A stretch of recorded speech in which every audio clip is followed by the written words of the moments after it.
those years as a superhero in Marvel. This video is purely for entertainment and does not infringe on copyrights or laws. The rights to the novel and image belong to the original author. We do not claim ownership. Don't like waiting and want to listen to this fanfic in full now? Subscribe to our Patreon, where you'll find the best fanfics. Chapter 826 Showdown. Nick Fury got up from the ground with a gloomy face. No one could tell that he was gloomy. He now understood that this was not Black Bolt acting, but that he had just burped. But Black Bolt did not leak his power. So Nick asked Lee Ji with a gloomy face, "No one could tell, what did you do to him?" Lee Ji shrugged, "Just let Black Bolt experience the pleasure of burping." Time went back to the time when Nick Fury had just left the fast food restaurant and was keeping watch outside. Lee Ji took out a lot of carbonated drinks and invited Black Bolt to drink them. He also prepared snacks to go with carbonated drinks, such as fried chicken nuggets and French fries, which were perfect matches with carbonated drinks. Black Bolt did not refuse Lee Ji's kindness. Because to be honest, he really likes to drink these things. Just like some leaders like to eat steamed buns and fried liver, some like to eat hamburgers, and some like to drink cherry cola. These are all personal hobbies. Lee Ji wanted to talk to Black Bolt, but he also felt that he needed to improve his impression of him first. So he helped Black Bolt open a bottle of Fanta first, try this and then try Giant Libeo. Although these two drinks are very similar, there are still differences in taste. Lee Ji said these words seriously, as if he was not handing Black Bolt a carbonated drink worth a few dollars, but a valuable red wine. And he also asked Black Bolt to carefully taste the taste and difference of these red wines, carbonated drinks. There's a light honey flavor in Giant Libeo, so its sweetness is slightly different from Fanta. It makes the sweetness more long-lasting instead of being too sweet. When Lee Ji introduced the differences between these carbonated drinks, it was like introducing high-end famous wines. He was like saying, the aftertaste of this wine has a scent of passion fruit, while the other has a slight cardamom fragrance. He introduced these drinks like a wine taster, and his serious look made Black Bolt a little embarrassed. I said, although I like drinking carbonated drinks very much. Black Bolt guessed that his hobby should be revealed by Nick Fury. He looked at Lee Ji and said, "But you make me a little embarrassed. We are just drinking carbonated drinks, not tasting red wine." Lee Ji glanced at Black Bolt. "Okay, I thought you liked this tune. In fact, it's because you have lost a lot of fun in your life. I just want to help you make up for it a little." Black Bolt looked at Lee Ji in surprise. "What fun have you lost?" "Because of your ability, I think you must need to control your diet and water intake. You probably can't drink alcohol, whether it is carbonated wine or ordinary brewed wine. In addition, you can't eat any food that may cause abdominal bloating and difficulty in digestion." Lee Ji's words pierced Black Bolt's heart one by one. "I think you definitely can't eat cheese with a strong fermented taste, and you probably can't eat fried food, and you can't eat fermented food either. Oh, right. You definitely can't eat peppers or similar irritating foods, because if they're too spicy, you can't help but make sounds when you breathe in and out. So, Black Bolt, you don't have much to eat in your life?" Lee Ji's tone was sympathetic. "Do you only eat vegetable salads and boiled chicken every day when you're at home? You can't even burp when you drink soda. To be honest, is it really fun to drink soda like this? And I think you probably can't laugh or cry too much. You need to strictly control your emotions. I haven't thought of other things yet, but I think these things I've thought of make me feel sorry for you." Black Bolt felt like he had suffered a crit of 10 million tons. Yes, he is the king of the Inhumans, but his life is extremely tiring. His abilities are very strong, but they need to be controlled very carefully. He can't do many things that others can do. He can't drink things that others can drink. He can't even laugh when he's happy, or cry when he's in pain. Black Bolt felt that he was extremely tired in this life. Although he was used to this kind of life, sometimes he still envied those ordinary people whose abilities were not as strong as his. For this power, Black Bolt had given up a lot. Lee Ji's words hit the heart of Black Bolt, but this did not mean that Black Bolt liked being seen through like this. He looked at Lee Ji unkindly, and the electronic synthesized voice made an angry tone. "Enough. Do you know that you can't go too far in anything, Nightwalker? Don't think that I won't dare to kill you just because Nick Fury brought you here." Facing Black Bolt's questioning, Lee Ji did not feel panic. He just shrugged again and said in a helpless tone, "Don't be so angry, Black Bolt. In fact, although your life is a bit boring or even a bit bad, it's at least bearable, right? I just briefly talked about the life you may face. In fact, some people live worse than you or your race, right? Black Bolt did not answer Li Ji's question. He just opened a bottle of Sprite and took a sip to suppress his anger. Now he has come to his senses. Li Ji just said those words on purpose. He seems to start talking about the main topic of today. Sure enough, Li Ji continued, I think you probably know what I'm talking about, Black Bolt. Compared to the Inhumans who have a home that is sheltered from the wind and rain, the mutants are actually in a worse situation now, right?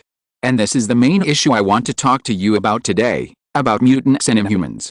I've heard from Nick Fury that the awakening of Inhumans requires Terrigen and fog, and the Terrigen fog is a highly toxic gas to mutants. There is such a huge contradiction between mutants and Inhumans. If you awaken, the mutants will die, right? Faced with Li Ji's question, Black Bolt did not answer, because the answer was obvious. Li Ji did not expect Black Bolt to answer this question, which already had a clear answer. He just continued, compared to your need to control diet and emotions and so on, many mutants live much more miserably than you.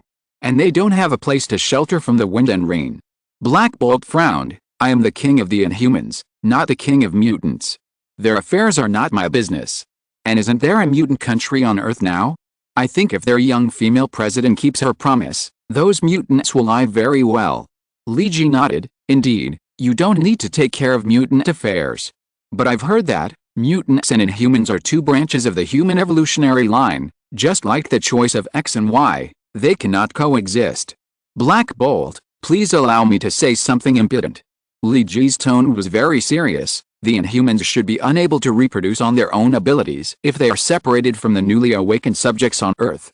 Don't pretend to be cold, in fact, this guess is not difficult, isn't it? Li Ji's words shook Black Bolt's heart. Li Ji was right. Why did Black Bolt choose to cooperate with Nick Fury? It was to find newly awakened Inhumans every year to fill the population of Inhumans. In fact, the number of awakened Inhumans on Earth is far less than the number of mutants awakened every year.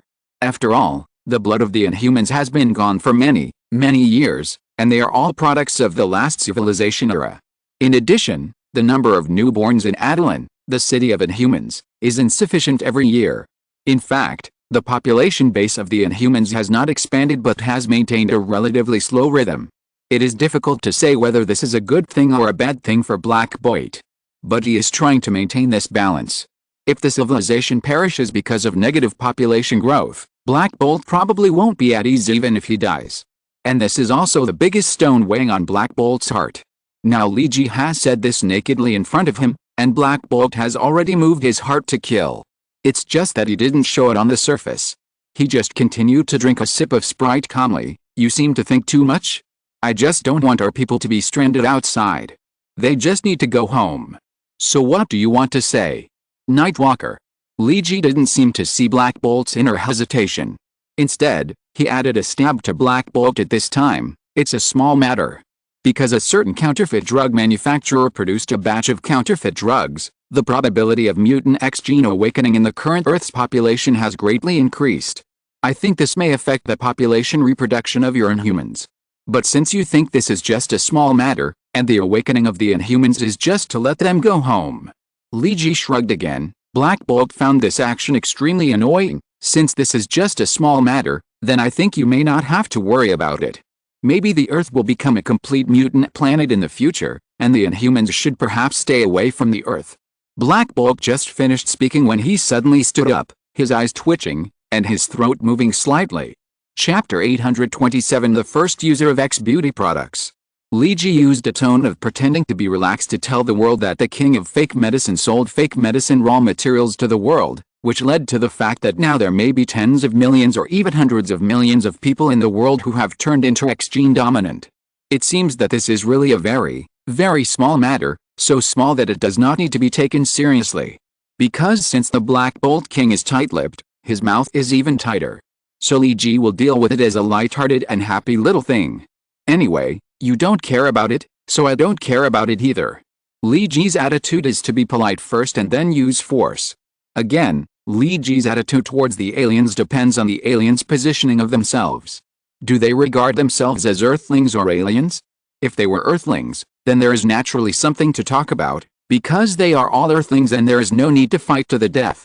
But if they position themselves as aliens and simply plunder resources from the Earth, whether it is human resources or material resources, then sorry, this matter is another matter. Now the Venus fleet has begun to grow and develop to a considerable scale. According to the analysis of the mathematical model built by Tony Stark, the current Venusian fleet can support a low-intensity to medium-intensity interstellar war within the solar system. Another point is that Charles has been able to roughly infer the location of the inhuman space city Attilan through the enhanced brain wave scanner. However, the professor did not conduct an in-depth investigation. He only made a rough estimate of the location after querying a large number of brain wave signals. Because he did not know whether there would be equally powerful psychics among the Inhumans, so as not to alert the enemy, Attilan's floating location is not particularly far away. It is probably located in Saturn's satellite belt, generally hovering between Tethys and Dione. Observation instruments on Earth cannot detect Attilan, which uses Saturn's satellite belt as a cover. However, for the Venusian fleet, this is just a matter of jump, a trivial matter that is very easy to solve. The Illuminati held a meeting to make the worst-case plan. If the Inhumans take an uncooperative attitude, then we can only carry out a decapitation operation. The one who proposed this idea was not Professor Charles or Magneto, but Tony Stark, who always seemed to be easy to talk to. If necessary, we can launch a devastating attack on Attilan. I have already stored a considerable number of Thunderbolt-class nuclear bombs, which can be loaded on warships at any time. As long as the Inhumans dare to make any changes, then I don't mind letting them experience what a catastrophe is. Tony Stark looks like a cynical playboy, but deep down he is a thorough Earthist. He doesn't care much about the dirty relations between countries, including whether his closure of the weapons department will affect the US military. Because Tony is now standing at a higher level and looking further. Just like Captain Rogers, he also set his sights on the universe. We cannot tolerate any dangerous factors on Earth to destroy the once-in-a-lifetime good situation we have created now. No one can do that. For Tony, compared to the Inhumans living between Saturn and Saturn, the mutants living on Earth are obviously more trustworthy. This tendency is very obvious. Because of Tony's big Earth personality, he tends to be tough in his attitude towards the Inhumans. Of course, all this depends on the Inhumans' own self-positioning and attitude towards the Earthlings. Li Ji is just the person decided by the Illuminati to persuade, or test, Black Bolt. Everyone thinks that Li Ji is the best person to do this. So when Li Ji likely told the fake medicine king about it, he was waiting for Black Bolt's reaction. I think we may not need to meet more in the future, Black Bolt. Because you probably don't need to pick up your people from Earth in the future. Because they may all be mutants in the future. Li Ji said indifferently, which made Black Bolt feel uneasy. Maybe your civilization should start preparing for interstellar travel to open up new colonies. You can try to throw away the burden on Earth, referring to those awakened Inhumans. Now Black Bolt is really a little impatient. Because the current situation does not allow him to continue to pretend to be cold. Bang! Black Bolt slammed the table hard and made a loud noise. Are you threatening me? Just you. Black Bolt growled, his eyes like a tiger's. No, I'm not threatening anyone. Li Ji didn't seem to be threatened at all. He calmly opened a bottle of Sprite for himself and took a sip. I'm just stating a fact. This is something that is going to happen. Since you don't really care, then this kind of trivial matter doesn't matter. I don't have to bother to find a way to solve these troublesome things. Li Ji seemed to be saying these words without caring, but Black Bolt was such a smart man that he immediately caught a clue from Li Ji's words. You mean you are trying to solve it? What do you mean? Black Bolt asked. So far, Black Bolt has finally fallen into the language trap set by Li Ji. In fact, the conversation between Li Ji and the Flash marriage was premeditated, rhythmic and directional from the beginning. The most important thing in a negotiation is to control the rhythm. If you can't control the rhythm, you will be led by the nose. And a truly smart negotiator will never let the opponent find out that he is leading the rhythm. Take Li Ji for example. He seemed to be talking about something else, and then he inadvertently revealed a clue. To be honest, the rise of the Earth is inevitable. The universe is so big that we don't know where the edge is. But the universe is also small, so small that the solar system can contain at least 2 different civilizations. So I just want to inform you, Black Bolt. Maybe you should leave the solar system. Li Ji said these words seemingly calmly, as if his main purpose was to drive the Inhumans out of the solar system.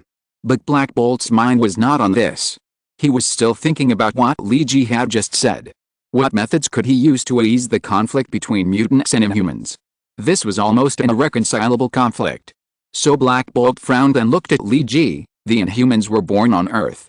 We are the people of Earth and we will not go anywhere. This is our home. So you'd better tell us how you can resolve the conflict between inhumans and mutants. Li Ji said in a slightly surprised tone, I thought you didn't care about these things. Black Bolt's face was livid. You can see it. Speak out. Don't force me to hit you. Li Ji said helplessly, okay, since you asked, then I can only tell you. I remember someone said it before, I forgot who said it specifically. The general meaning is that inhumans and mutants are a branch of human genetic evolution. One is heading towards X and the other is heading towards Y. They seem to be incompatible with each other. Even the Terrigen mist awakened by the inhumans is still highly toxic to mutants. This is the biggest contradiction. But why don't we change our minds and think about it? Is there really no compatibility between the two? There is an old saying that goes, where there are poisonous snakes, there must be antidotes. I don't know if the inhumans have ever thought about completely solving the biggest and most irreconcilable contradiction between inhumans and mutants, which is the problem of Terrigen mist. Li Ji said very seriously, and Black Bolt listened very seriously. I want to say sorry to you here, Black Bolt. Li Ji suddenly apologized to Black Bolt. I think I probably did a few things to let you down. What? Black Bolt was confused by this sudden apology. First of all, after my companions and I learned that there were inhumans in this world, we found some inhumans through Nick Fury. Those inhumans that he didn't have time to inform you of. Li Ji sold Nick Fury without caring. We did some small experiments with them. Oh, of course. They were all reasonable experiments, just simple blood draws and stuff. There were no experiments that harmed the other party. Li Ji explained immediately when he saw that Black Bolt was about to get angry. Black Bolt calmed down and asked in a low voice, what are you studying? Coexistence. Li Ji slapped his chin in fear, coexistence of X genes and inhuman genes. This is the direction of our research. Are there any results? Black Bolt had guessed Li Ji's answer.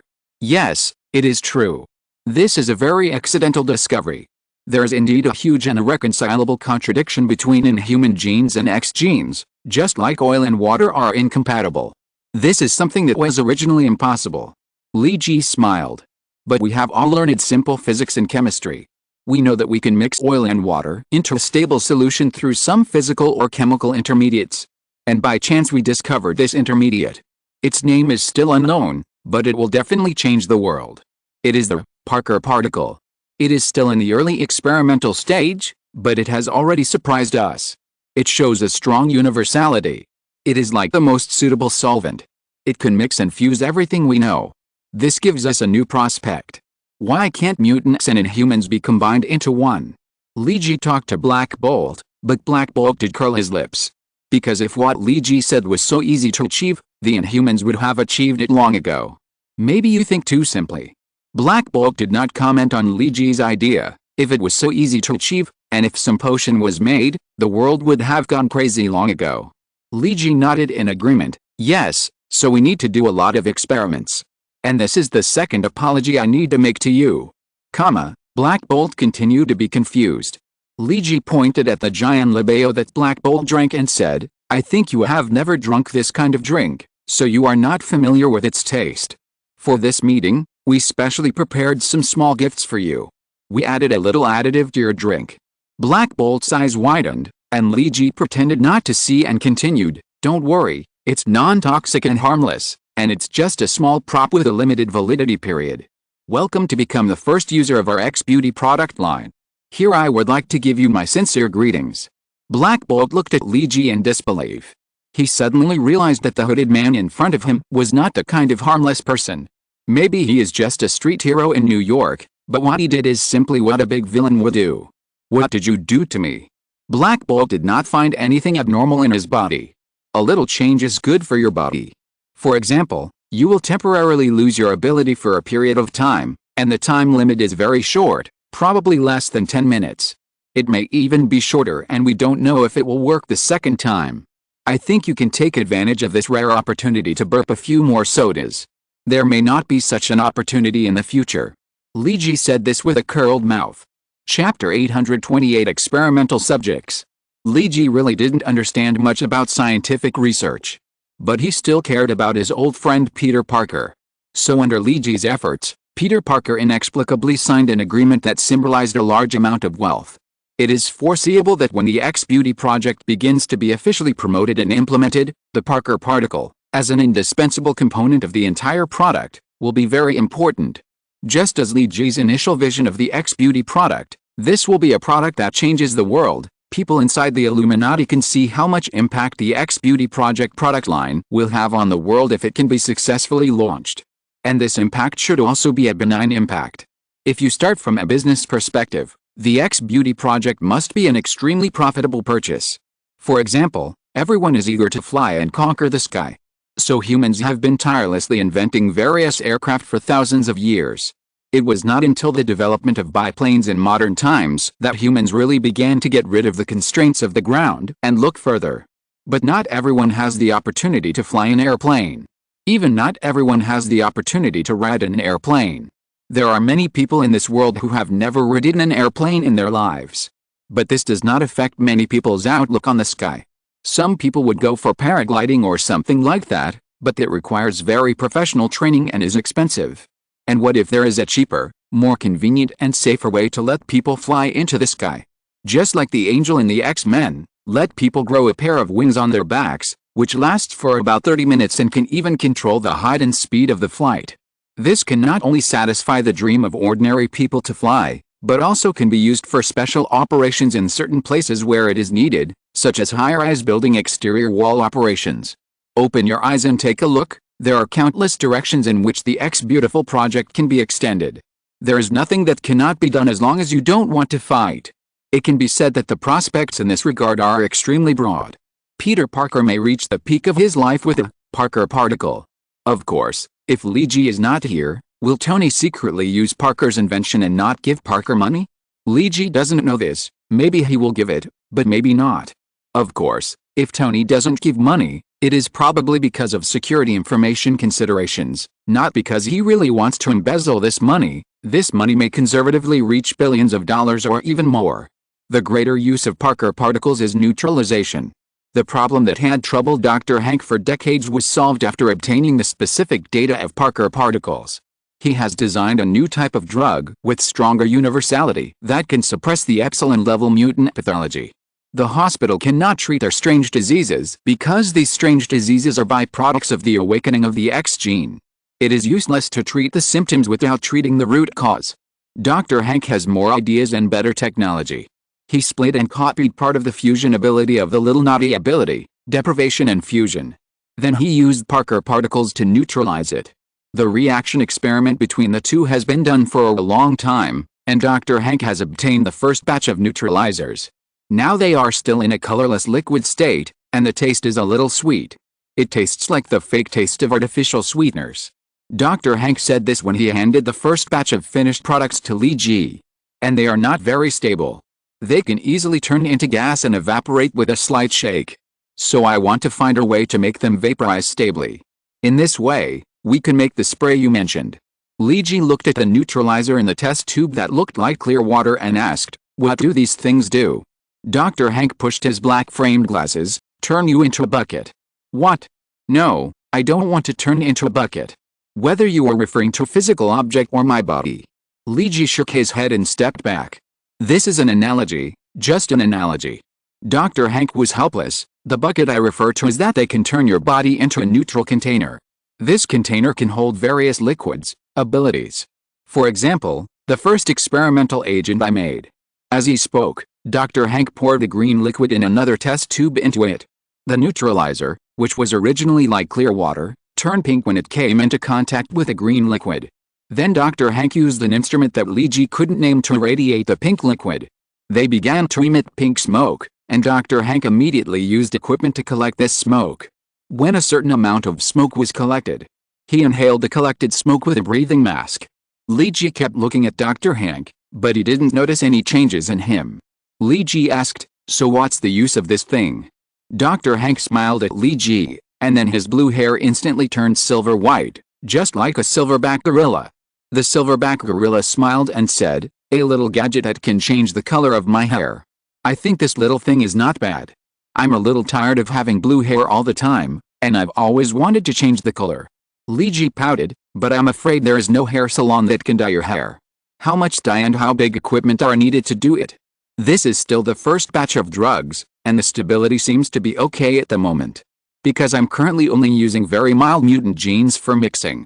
Strong and passionate mutant genes cannot be mixed in, such as the genes of Cyclops. Mixing in will explode. Maybe the reaction is too intense. Silver Dr. Hank said with some regret. Li Ji patted his silver hair and said, "This is just right. We don't need to put any drastic mutant genes in. I want to know now if this thing has any bad side effects." There is one side effect that I don't know if it can be considered a bad side effect. Dr. Hank thought for a while and replied, "This drug will change some genes in the human body. According to the experimental results, the genes of people who take this drug are neither ordinary people who have not awakened, nor X genes or inhuman genes. Instead, they are very balanced and are at an intermediate value. This makes people very plastic. This intermediate value will completely rewrite the accuracy of genetic testing. For example, I can no longer be tested positive for the X gene. But my X gene ability is still there." Dr. Hank pointed to himself. "It's amazing, it has achieved the most delicate balance. We now need more experiments, get more data, and finally confirm whether it can be brought to the market." Li Ji looked at the transparent solvent in the test tube and said, "Yes, more experiments. I suddenly thought of a good experimental subject." Dr. Hank asked, "Who?" Li Ji smiled, "The king of the Inhumans, Black Bat." So, this thing really has no toxic side effects. It is a reliable neutralizer. It is also the best way to ease the conflict between mutants and Inhumans. Li Ji continued to say to the unfriendly Black Bolt, "Whether it is mutants, Inhumans, or ordinary people, maybe we should not draw such clear lines now. Don't you think so, Black Bolt? After all, cultural heritage is always more important than racial bloodline, isn't it? Of course, it depends on whether you still regard yourself as an Earthling." After saying this, Li Ji stared at Black Bolt, watching his expression and reaction. If you're listening to this novel on a channel other than Fanfic World, it means they downloaded and uploaded it without effort. We cordially invite you to visit our channel, Mundo Fanfic Novelis. There you'll find the original version of this story and you can explore many other novels of various genres. We're waiting for you to immerse yourself in a world of incredible novels. Chapter 829. I need to think about it. Black Bolt's expression is very complicated now. He doesn't know how to treat Nightwalker. Black Bolt has come into contact with all kinds of people in his life, but Nightwalker is definitely the most complicated one he has ever seen. The tone of Nightwalker's conversation with him just now is very clear. If it is the Earthlings who have been talking for so long, the Inhumans are just a branch of the Earth race. In essence, they are still from Earth, and they recognize Earth as their hometown and Earthlings as their compatriots. At most, there are some differences in culture and habits, but they are still Earthlings in essence. And if they are willing to contribute to the development of the Earth instead of dragging it down, then everything will be easy to say. All conflicts are conflicts within the Earth. The purpose of a group of people headed by Li Ji is to try to resolve all internal conflicts. Let the guns be pointed out in unison. If you think you are an alien and feel that you are completely separated from the Earth is just a base for population and resources. Or if you want to drag the whole world down, then I'm sorry, the Illuminati, led by Li Ji, will take necessary actions against the Inhumans. It is hard to say what the specific action is, but it is definitely not a good thing. Look at those enemies of Li Ji. Where are they now? They all disappeared and became a handful of dust in history. Some people were even forced to withdraw from the stage of history without figuring out what happened when they died. And the number of such people is not small. The Inhumans are the remnants of the last civilization, but because of the problem of reproduction. In fact, the Inhumans have always needed to replenish the population from the Earth to enrich their own race. This has allowed the Inhumans to continuously absorb and assimilate the Inhumans from all over the Earth over the years. Because the awakening of the Inhumans is also a global thing, not just the United States, Russia or China. This assimilation has made the culture of the Inhumans in a state of tolerance and inclusion. Adeline has both traditional Inhuman culture, the culture passed down from the last civilization era, and Earth culture brought from all over the world in recent years. Just like Nick Fury said, Black Bolt now celebrates Christmas. This shows that the culture of the Inhumans is now in an extremely diverse state. Obviously, Christmas is a holiday that only people on Earth celebrate now. This is a kind of cultural output and assimilation, which can make the other party also regarded as a legal holiday. This is a kind of cultural identity. Of course, the Christmas of the Inhumans is not the same as Christmas on Earth. As mentioned before, their culture is more diverse. So at Christmas, they don't get a pine tree, and the children hang socks on the bedside waiting for Santa Claus to give gifts. The Inhumans will light a blazing bonfire in the square on Christmas, and then prepare a lot of beer and barbecue. Everyone will dance, sing, eat meat and drink together. And there will be firecrackers at midnight, and Santa Claus will hold a flower ball to dance with dragons, lions, reindeers, etc. Everyone will also give each other gifts in red envelopes. Of course, there is also the Christmas greeting, Merry Christmas, and then the other party will hand you a red envelope symbolizing peace. This is a cultural custom that is similar to the Earth, or these cultural customs have become more inclusive and more diverse. This has formed a culture of the Inhumans themselves, which is characterized by being more open-minded and tolerant. Because their tribes come from all over the world, there are only two things that can unite them in the vast universe. The first is their sense of identity with the Inhumans, and the second is that they all come from Earth. Black Bolt took a deep breath, and then calmly sat back in his seat. He made a sound in the direction of Li Ji, a real voice, not a false voice. Black Bolt, you said you can make a sound. You can't blame me if you die. So, what is the purpose of doing all this? For noble heroic qualities? Do you really have it, Black Bolt? The energy really didn't leak out. Black Bolt's question is simple, but there are many problems in it. Li Ji didn't have time to chat with Black Bolt about other things. He just said concisely, the purpose is simple, to stir up the still stagnant water, push the world forward, and make the world a better place. Well, okay, these are one of my reasons. What I really want is to live in a better world, more peaceful and more prosperous. But this world can't give me the world I want. Then I will create such a world myself. Li Ji answered Black Bolt's question seriously. Many seemingly noble behaviors have their starting points derived from some not so noble purposes. Just like me. I don't like to hand over my life to others and then live with the flow. No one else can give me the life I want, so I can only create it myself. I'm not that noble, I just stick to some bottom lines. My companions have also commented on me, putting aside good and evil, you are more like a supervillain. I can't completely deny this. But because I still have a bottom line, conscience, and a sense of good and evil, I am not a big villain. Maybe my methods are a little radical sometimes, which makes people feel very uncomfortable. Li Ji pointed at Black Bolt. But seriously, I'm still a good person. Otherwise, I don't need to worry about these things. I'm using the most complicated way to solve these things. I'm trying to maintain the balance of the world and prevent it from sliding towards war or panic. If everything could be simple and rough, maybe I would have done what I wanted to do a long time ago. Li Ji looked at Black Bolt and asked seriously, so what's your answer, Black Bolt? Peaceful coexistence, or leaving, or war? Black Bolt's eyes twitched, and finally he took a deep breath and slowly replied, I can't promise you anything now. I need to discuss these things more with my subjects. Black Bolt was a little hesitant in his heart, because from some small clues revealed by Li Ji during the conversation just now, it is not difficult to see that Li Ji and the people behind him have mastered some kind of technology. They can restore those mutants who have suffered irreversible damage due to awakening, so think about it in a broader sense. Can this technology be used on the Inhumans? The Inhumans are not as perfect as Black Bolt said to Nick Fury. In fact, Nick also knows this. Li Ji could already see that Black Bolt was a little shaken. He needed to think more about it at this time. This was a major event concerning a race, and Black Bolt could not make a rash decision. Li Ji could guess what Black Bolt was hesitating about. So he also showed his sincerity.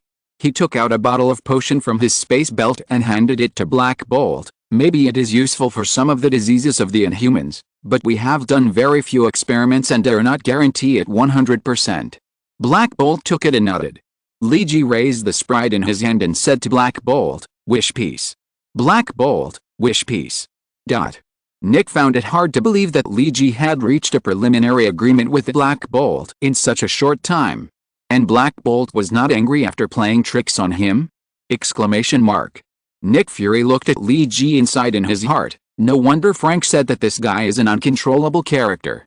P.S. Please vote for the new week. The recommendation votes are too bleak. Chapter 830 Karma?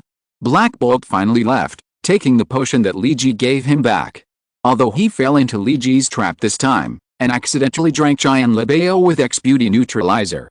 But the final result was not bad for Black Bolt. When this potion took effect for the first time, it slightly changed his genetic structure.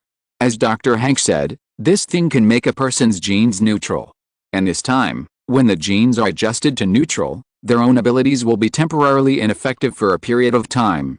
The effect of this ineffectiveness varies from person to person. For example, Dr. Hank himself lost his hair and became a normal person for several hours. Black Bolt's ability is much stronger than Dr. Hank's, so Li Ji thinks that he will only be effective for 10 minutes at most. So during these 10 minutes, Black Bolt drank soda and burped like crazy. He probably felt that he needed to burp all his life to be satisfied. As Li Ji said, "I don't know if I will have the opportunity to burp like this next time." So a strange scene appeared in this abandoned town in Nevada. Two psychopaths sat on the roof of an abandoned fast food restaurant, with French fries, chicken nuggets and various carbonated drinks next to them. They drank carbonated drinks like drunkards drinking beer crazily. Drunkards get drunk when they drink too much, but they only burp when they drink too much carbonated drinks. So the burps came from the roof one after another. Fortunately, there was no one else in this town. Otherwise, they would really think that the two of them were psychopaths. The black one-eyed dragon Nick Fury could only touch his bald head helplessly and pretend that he didn't know the two psychopaths at all. Until Black Bolt burped, boom. A huge energy bombardment gushed out of his mouth, and the powerful mouth cannon instantly destroyed all the houses and buildings in the southeast of the town. Li Ji and Black Bolt, who were drinking carbonated drinks, didn't realize that the time was almost up. So the two people who were drinking carbonated drinks stupidly were not prepared and were blown away by the huge energy impact and airflow. Nick Fury, who was hiding on the side smoking, heard the sound and fell to the ground like a tiger. Then he realized that the attack was not coming from his side. After getting up, he looked in the direction of Li Ji and Black Bolt. He only saw two idiots, one holding Kill and Julesy in his hand, and the other holding Feech and Coke in his hand. They both stared at each other for a few seconds. Then Li Ji was the first to laugh. Black Bolt can't laugh now, but there is a smile on the corner of his mouth. It proves that he is in a good mood. Black Bolt is tired of following the rules all his life, so occasionally doing such stupid things is actually a kind of relaxation. It makes him feel much happier. Before leaving, Black Bolt didn't say anything, just patted Li Ji on the shoulder, and finally moved quickly until he disappeared from the side of Li Ji and Nick. It was not until Black Bolt completely disappeared from the side of Li Ji and Nick that Li Ji suddenly turned around, ran to a corner and started vomiting. Ugh. Nick Fury couldn't figure out what Li Ji was doing. He walked to Li Ji and asked in confusion, "Are you okay?" Ugh. Li Ji shook his head, "Not too good, I drank too much carbonated drinks. I'm very uncomfortable with bloating now. Ugh, I need to vomit. Damn, I never thought about it. Drinking carbonated drinks with others is more terrible than drinking alcohol. Ugh. After drinking so many carbonated drinks, I think my bones may become brittle." Sure enough, whether it is doing business or negotiating, drinking Coke or drinking alcohol, this is a science. Ugh. Li Ji continued to vomit. "This matter is really not suitable for me. Mindy and Laura should be asked to come. The two of them can drink Black Bolt down." Ugh. Nick looked at the place where Li Ji and Black Bolt stayed before, a lot of colorful beverage bottles. I wonder how much artificial sweeteners, pigments, flavors, etc. Nightwalker has consumed today. It seems that his sacrifice is very big? Nick thought so, and then waved his hand. No wonder. It's just drinking some Coke, it's nothing. Well, no matter what Nick and Li Ji think, the matter with Black Bolt has come to an end. But it is not over, it is just the beginning. Next, Black Bolt and his subjects need to discuss the direction of the whole thing. If he agrees with Li Ji's idea and also considers himself a part of the Earth, then they have to think about how they will return. This is another big thing, and it is a headache to think about this kind of thing. But Nick sighed. Fortunately he doesn't have to worry about it. Anyway, he is not the director of S.H.I.E.L.D. now. Wander around freely. There is no need to take responsibility, and he can do something according to his own ideas. As the saying goes, Don't meddle in politics if you are not in your position. Let Hill and Rogers worry about these things. It's good to deal with underground agents by yourself. Lee Ji also knows how many things there are to worry about. But now he has to solve one thing at a time, and he has other things to do. He can't focus on one thing to death. What should he be busy with? There are many things. For example, the superhero online game that was co-produced with Blizzard already needed to make an initial test version. The Iron Man movie that was filmed with Disney was almost finished with the actors, because the filming of this movie was not difficult and the acting skills did not need to be particularly superb. The most troublesome and time-consuming part was post-production. As one of the investors of the film, Lee Ji needed to see the effect of the original editing first. Then there was the matter that Spider-Man might become a super rich man. He thought he would have a chance to talk to Peter Parker about it. This was not Spider-Man selling the copyright to make a few $1 million or something. The patent of Parker Particle was used in the product line of the X-Beauty project, and its revenue was an astronomical figure. As long as the market was opened, then $200 or $300 million a year was the most conservative estimate. For Peter Parker, a young man who was not even 20 years old, was it really a good idea to take such a large sum of money now? Lee Ji felt that he needed to take some time to tell Peter about it. Or he could give the money to Uncle Ben and Aunt May to manage, so that Peter Parker would not suddenly forget everything after getting the money. There were many things that needed his management. In addition, he drank so many carbonated drinks with Black Bolt today, and he felt very uncomfortable in his stomach. So he wanted to go home early to eat something hot. Pork rib soup is good, cook it with carrots, and it would be better if there is some sweet corn. Lee Ji said to Lan on the phone, "My stomach is not feeling well, can you help me make a steamed meat pie?" "Yes, okay, I will be home on time. Do you need me to bring something back?" "Tulips, put them in the vase in the entrance hall?" "Okay." Lee Ji was ready for Nick to say goodbye. Now that he has a girlfriend, Lee Ji feels that his life is a little more sunny and bright. Nick couldn't stand the sweet tone of Lee Ji's phone call, so he asked Lee Ji to get out early, saying that he could leave this town. When Lee Ji was driving a cart to a flower market in New York, his phone rang again. It was from Thor. "Well, the fact that you are looking for a girlfriend outside has been exposed. She has come to your door." Thor's tone was full of joy. Chapter 831. Is there anyone to accompany me? Lee Ji couldn't figure out why Thor was so excited all of a sudden. In Lee Ji's opinion, Thor's head was still full of shit. Now he cares about other people's gossip? Why doesn't he think about how to solve the problem of the 4 women around him? Care about other people? He must be bored. Especially when Lee Ji asked himself that he didn't have any other girlfriends besides Lan. This was a very clear thing. And Thor's unclear entanglement with 4 women was completely different. Lee Ji felt that he was a very self-disciplined person. So he was still picking tulips in the flower market. But when Lee Ji was picking tulips, he suddenly remembered something. Well, when he talked to the professor before, the professor mentioned another female friend of Lee Ji who was very close to him, the mutant female president Katie, who used to be timid but now graceful. Lee Ji touched his chin. What was going on? He seemed to be in a bit of trouble. In Lee Ji's small villa, there is a tweed coat hanging at the guest coat hanger at the entrance of the hallway. It is the gift that Lee Ji gave to Katie on Christmas. This was sent by Shan Shan because Katie was very busy at that time and she didn't have time to celebrate Christmas. Because the time was just around the announcement of the mutant nation building plan. So she was very busy, very busy. But even so, Katie was very happy to receive Lee Ji's gift. Because Katie's life experience made her personality more introverted. She was like this when Lee Ji first met her, with no friends and lack of confidence. Because at that time, because of the mutant rampage incident, mutants were criticized in various ways.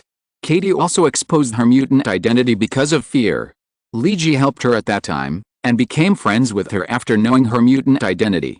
This was a rare experience for Katie, and she cherished this friendship very much.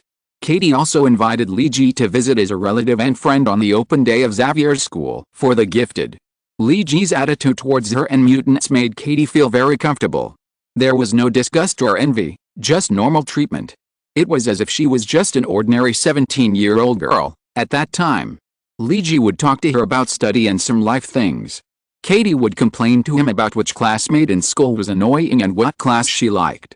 Later, Li Ji opened a comic company and started to draw X-Men comics after negotiating with Professor X. This made Katie have a better impression of Li Ji, because it was very risky to publish a comic book about mutants in the environment at that time. Li Ji was willing to do this and speak for mutants in the public media. Although it was done in a marginal way like a comic book, he still did it after all. Katie, who picked up the brush again at that time, had a relatively simple idea. Maybe she could go to Li Ji's company to be an artist and draw pictures in the future, which would be great. However, things change unpredictably, and everything in life changed in just 2 years. She was no longer the timid and naive little girl. She could actually start to hold up a big umbrella to protect everyone from wind and rain for her ideal and to build a home. This time when she returned to New York, Katie needed to deal with her parents' affairs. Since her identity has been exposed, her parents can't live in New York like this anymore. That will bring them a lot of trouble. This is something that must be dealt with. On the other hand, Katie also wants to meet Li Ji. I don't know why, maybe just want to chat with him, or give him a hug. She has too many things to talk to, but she can't find the right person. Maybe Li Ji is the most suitable person? When she holds his hand, he is always willing to listen to the stupid things she says. It's hard for Katie to tell what she thinks in her heart. But it is undeniable that she thinks Li Ji is a trustworthy person, and more trustworthy than most people. She is willing to share her joys and sorrows with him, and is willing to play with him. Are there other factors in this? It's hard for Katie to tell, and in fact she doesn't want to tell it so clearly. I'm less than 19 years old. Katie still wants to play some girlish temper. This has nothing to do with her current identity. Katie knows the address of Li Ji's residence, because Li Ji doesn't need to hide anything from her in this regard. Before she pressed the doorbell, Katie was a little excited. Has he watched the previous news? Has he seen my performance on TV? Does he think I'm handsome? He should think I'm handsome. I think I'm handsome myself. Katie smiled a little embarrassedly and pressed the doorbell. Ding dong. The doorbell rang less than 3 times, and Katie heard footsteps from the inside, and then the sound of the door lock opening. She was ready to give Li Ji a hug, but she didn't have time to do it. When the door was just opened, a pleasant female voice came from inside. "Gee, you're back so soon. I think we need to wait a while for the pork rib soup. The meat pie's ready. You can eat some first. By the way, have you bought tulips? It would be better to put some flowers at the entrance of our entrance. It would be more lively after entering the door." Lan was wearing home clothes and an apron, holding a spatula in her hand. She smiled and opened the door. But the person who appeared in front of Lan was not Li Ji, but a beautiful girl. Her expression was a little surprised, and Lan frowned slightly and then quickly relaxed. "I think I should know you, Katie. I saw you on the news. Do you want to come in and sit for a while?" When Katie walked in, Thor had just come home from work. He had another hard day today, because he saw Christine from a distance, but he didn't dare to say hello. Because Sif is still on Earth, Thor was afraid that Sif would go to fight Christine. For Christine's safety, he could only avoid Christine from a distance. Then he met Jane Foster at the station. This female nurse also looked like she had just got off work. When she saw Thor, she snorted and got off at the next stop. Thor couldn't even say hello to her. And then when he was about to get home, Storm sent a message to the Dragon Warrior, asking Thor if he had time to come out for a meal and study the various ways to use lightning power together. Thor sighed and deleted the message. Because he had heard the sound of Sif swinging her sword in the backyard. Thor opened the door in a depressed mood, and then saw a beautiful girl he had never seen before chatting with Lan. Thor vaguely heard a few words: Li Ji, girlfriend, Katie. Thor, who had been in a depressed mood, suddenly became energetic. "Well, I always thought I was the most unlucky guy, but I didn't expect that the seemingly honest Nightwalker, also had all kinds of tricks. I told you to laugh at me, now it's my turn to laugh at you." Chapter 832 Lan and Katie. Are you Jay's friend? Lan quickly dealt with the kitchen affairs and leaned against the door, asking Katie with a smile. Katie smiled reluctantly. "Yes, I have known Jason for a while. He helped me a lot on the past. I will go to New York to see him." Katie always felt that the relationship between this beautiful girl in front of her and Li Ji was a little unusual. Yes, if it were ordinary people, even roommates living together, it would be difficult to be so close. Katie guessed from Lan's words, "I forgot to introduce myself. You can call me Lan." Everyone calls me that. Lamb said to Katie, by the way, what would you like to drink? Coffee, juice or water, and of course carbonated drinks. But I think if you want to drink carbonated drinks, it's best not to let Jay see it later. Katie was a little confused. Why? Lan smiled and shook her head, because he just drank too much? This tone is really annoying. Katie thought so inexplicably, and she didn't know why she felt that she didn't like the girl with the oriental charm in front of her. Long flowing hair, dark and deep eyes, and a relaxed brow when she smiles. Her lips are plump and there are beautiful dimples at the corners of her mouth. This reminds Katie of an actress she likes very much, Audrey Hepburn in Roman Holiday. Of course, there are still big differences between Lan and Audrey Hepburn. Lan's image is more oriental, and her facial features are not as three-dimensional and Western as Audrey's. Lan, wearing a white woolen coat and tight-washed jeans, is dressed very simply, but she has a lot of taste. Katie used to like girls like Audrey Hepburn. But now she inexplicably hates Lan. Maybe it's because of her close relationship with Lee Ji. Katie has an unspeakable discomfort, as if something has been taken away. But she still maintains a posture, and she can't tell what it is. At least she can't leave like this now, right? Girl. Katie cheered herself up in her heart. She didn't understand what she was insisting on. Everything has never started, right? While Katie was looking at Lan, Lan was also looking at Katie. In fact, her heart was far from being as calm as it seemed on the surface. Because she saw at first glance the agate gray slim-fit tweed coat that Katie wore before entering the door. This was custom-made by Lee Ji in a high-end private tailor shop next to Tiffany. Including the Christmas gifts, clothing, custom-made for himself and his parents, they were all made here. Lan has a very beautiful beige cashmere coat. After receiving the gift, she also saw Lee Ji packing an agate gray tweed coat, saying that it was a Christmas gift for a friend. Although Lan knew that the clothes must be given to a girl at the time, she did not expect that the owner of the clothes was so beautiful. And the female intuition made Lan inexplicably feel that this mutant female president seemed to have some ideas about Lee Ji. If it were in the past, this would not be Lan's business at all. Her life was only about practicing magic and reading, simple and happy. But since she met Lee Ji, her life has changed more. She began to deeply understand some crazy and fascinating ideas of a man. Those things that changed the world, those profound ideals. And the selfless dedication to achieve their ideals. Lan grew up in Kamartaj, and the strongest wizard on earth, the Ancient One, was her foster parent. She has lived under the protection of the strong since she was a child. When she was very young, she saw things that many people had never seen in their lives. Super strong men, stubborn demons, she had seen everything. These people and things had a great impact on Lan's growth. This caused her character that was not surprised by praise or criticism, as if everything was indifferent. In fact, this look still made the Ancient One a little worried. What kind of boy would this girl like in the future? The Ancient One's mood was like that of all parents. The appearance of Lee Ji was an exception. This man had an amazing thickness of face and was also very aggressive in character. He liked Lan, so the way he pursued her was also naked. There were a few tricks, but more of a straightforward approach. And Lee Ji also had his own charm. He had a kind of effort and enthusiasm that most people did not have, and he was good at dancing with long sleeves.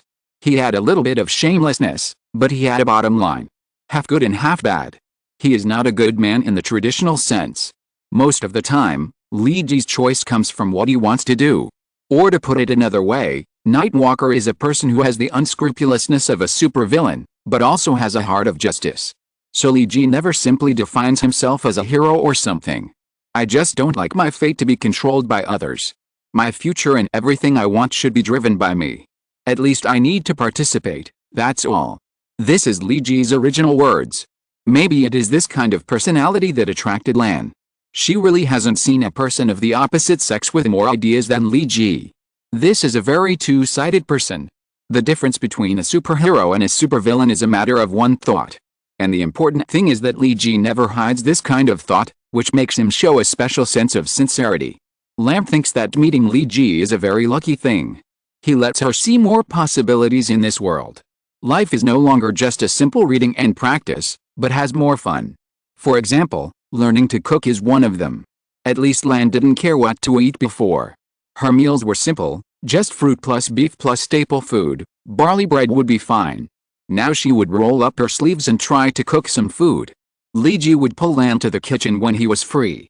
For example, they would make Wellington steak together. One person would be responsible for the steak and the other for the puff pastry.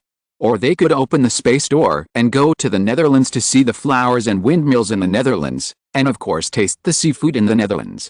Lan had to admit that she already liked this kind of life. She liked the days with Li-ji, which were exciting and warm. This was a practical life, a life with a sense of existence.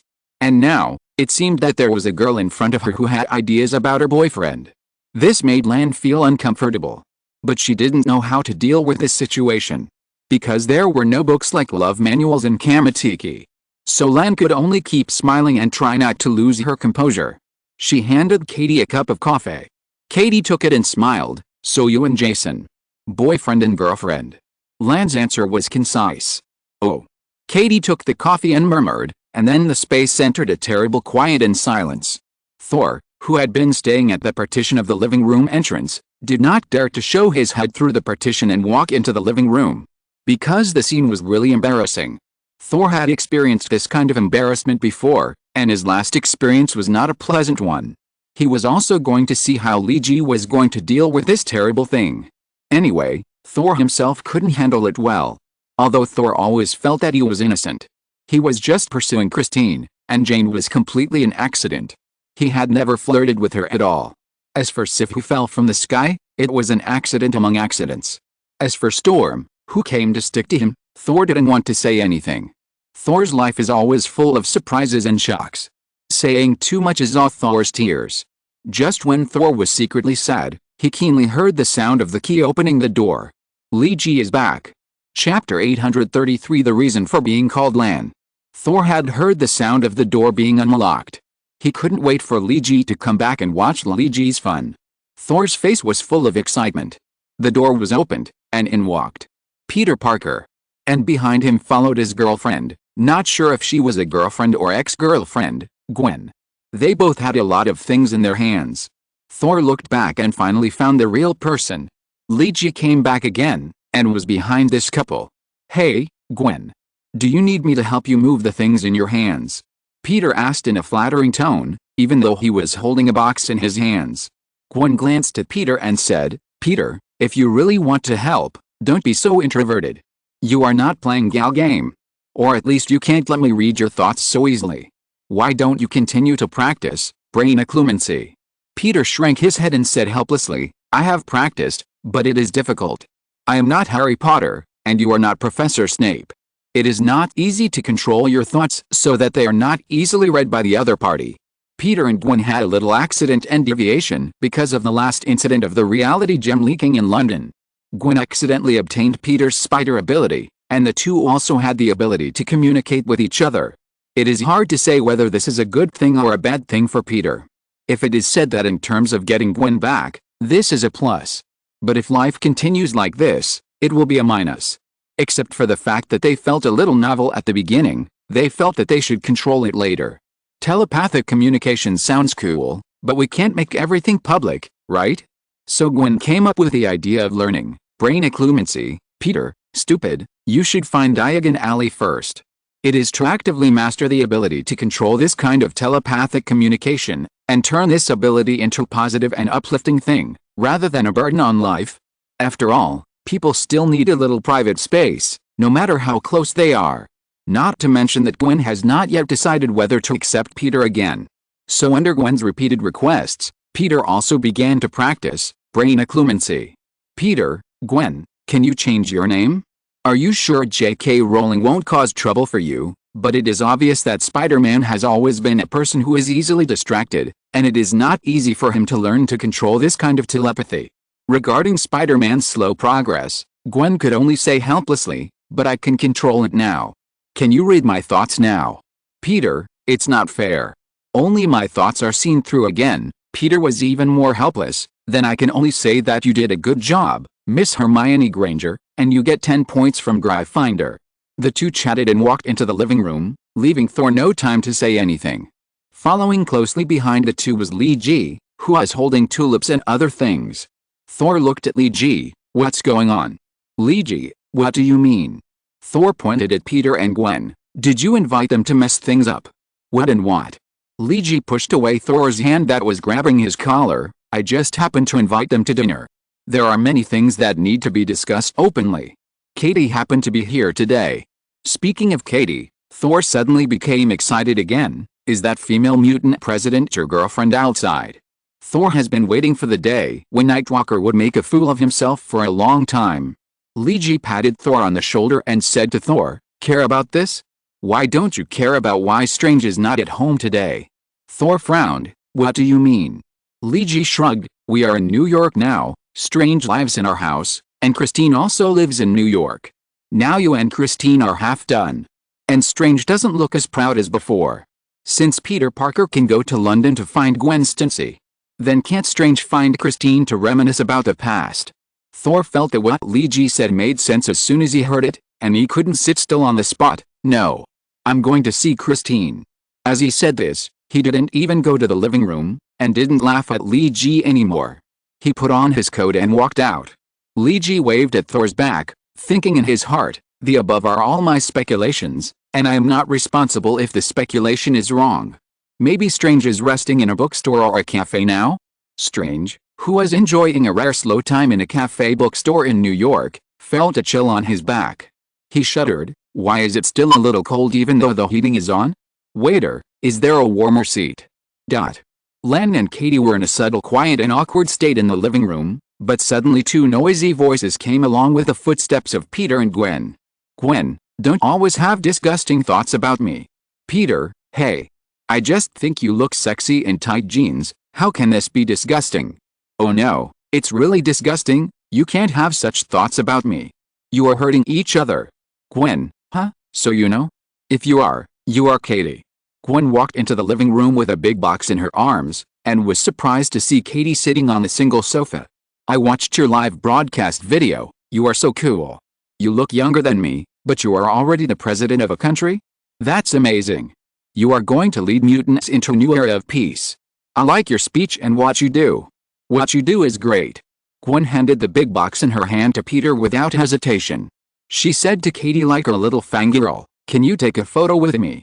Katie took a few photos with Gwen in a daze, and some of them had the jerk in them, but Gwen used the post-processing software on her phone to Photoshop him into flowers and plants. Lan, long time no see. Do you miss me? After taking a photo with Katie, Gwen gave Lan a big hug. Lan smiled at Gwen and replied, shouldn't you be in London? The Christmas holiday is over. How did you have time to come to New York? Don't tell me you came to see me. Lan glanced back and forth between Gwen and Peter. Gwen spread her hands. Don't look at him, it has nothing to do with him. It's just that Jason said he had something to talk about, so he asked me to come here, and he, referring to Peter Parker, was just a byproduct. Peter, hey. Just as Gwen said this, Luigi happened to walk into the living room with a box in his arms. Katie saw Luigi and wanted to go up and give him a hug. But in this situation, she felt that it was not appropriate for her to do so. Luigi smiled at Lan and nodded, then said to Katie, when I walked in, I saw the tweed coat I gave you, so I guessed you were here. Long time no see, Katie. Katie smiled at Luigi and replied, long time no see, Jason. Lan smiled and walked to Luigi's side, helped him take down the things in his hands, and whispered in his ear, solve this matter well, or I will let you know why Master Guya named me Lan. Luigi glanced at Lan and asked in a low voice, mountain breeze, the breeze that caresses the hills. Lan smiled slightly and said, you are half right. It's not the breeze that caresses the hills. I am the storm that roars on the top of the Himalayas. Although Lan still said these words with a smile, Luigi felt his body inexplicably cold. The storm on the top of the Himalayas? The inexplicable pressure is so great. Chapter 834 Always there. Luigi's stomach was very uncomfortable because he drank so many carbonated drinks with Black Bolt, which made his whole stomach feel like acid reflux and bloating. It was as uncomfortable as being gently licked by a flame. So the dinner Luigi prepared tonight was very simple. To be precise, the meal Luigi ate was prepared by Lan. Carrot and sweet corn stewed pork ribs, steamed meat patties and blanched lettuce with a little oyster sauce. This kind of food is okay for Luigi to eat by himself, but it is better to use it to entertain Peter, Gwen and Katie. They don't like this kind of food. So the cardboard box that Luigi was holding contained some ingredients, which were prepared for their dinner. Because of his stomach discomfort, Li Ji was really not in the mood to make it complicated. So he simply made some baked pizza and fried chicken. This kind of food is relatively simple to make and also suits the taste of young people. At the dinner table, Li Ji, Lan, Katie, Peter, and Gwen sat at the long table. Strange went out to rest, Thor went out to find Strange, and Sif went out to find Thor. So, you're welcome. Let's start eating. Li Ji motioned for everyone else at the table to start eating. His stomach was very uncomfortable, and he wanted to drink a mouthful of hot soup. Lan's pork rib soup had been stewed for 2 hours, and she now knew that the ribs needed to be blanched once, so that the soup would not have blood foam and taste sweeter without fishy smell. Because it was stewed in a small casserole, the pork ribs, corn and carrot soup tasted very good and rich, but the quantity was small. These things were only enough for Li Ji alone.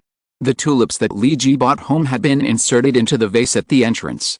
The cheese pizza made by Li Ji was fragrant, with large slices of German smoked sausage, onions, bell peppers and prepared tomato sauce as the base, then sprinkled with basil leaves, and finally covered with a thick layer of cheese. The 15-inch large plate of pizza followed the Italian thin crust pizza route.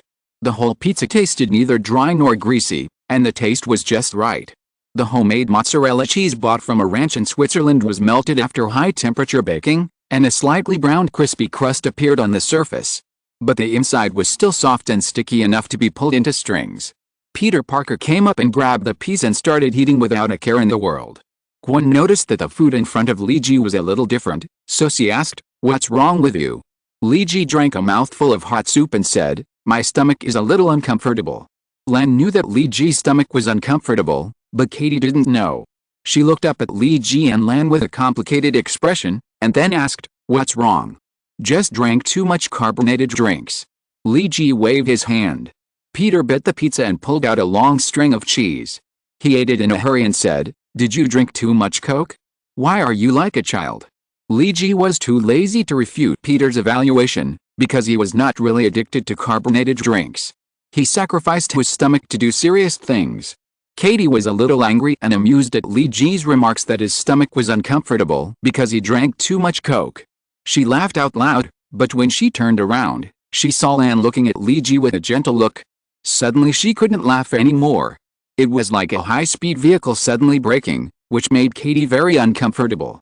Li Ji noticed Katie's expression and curled his lips. It was really a bit troublesome. He looked at Lan next to him again.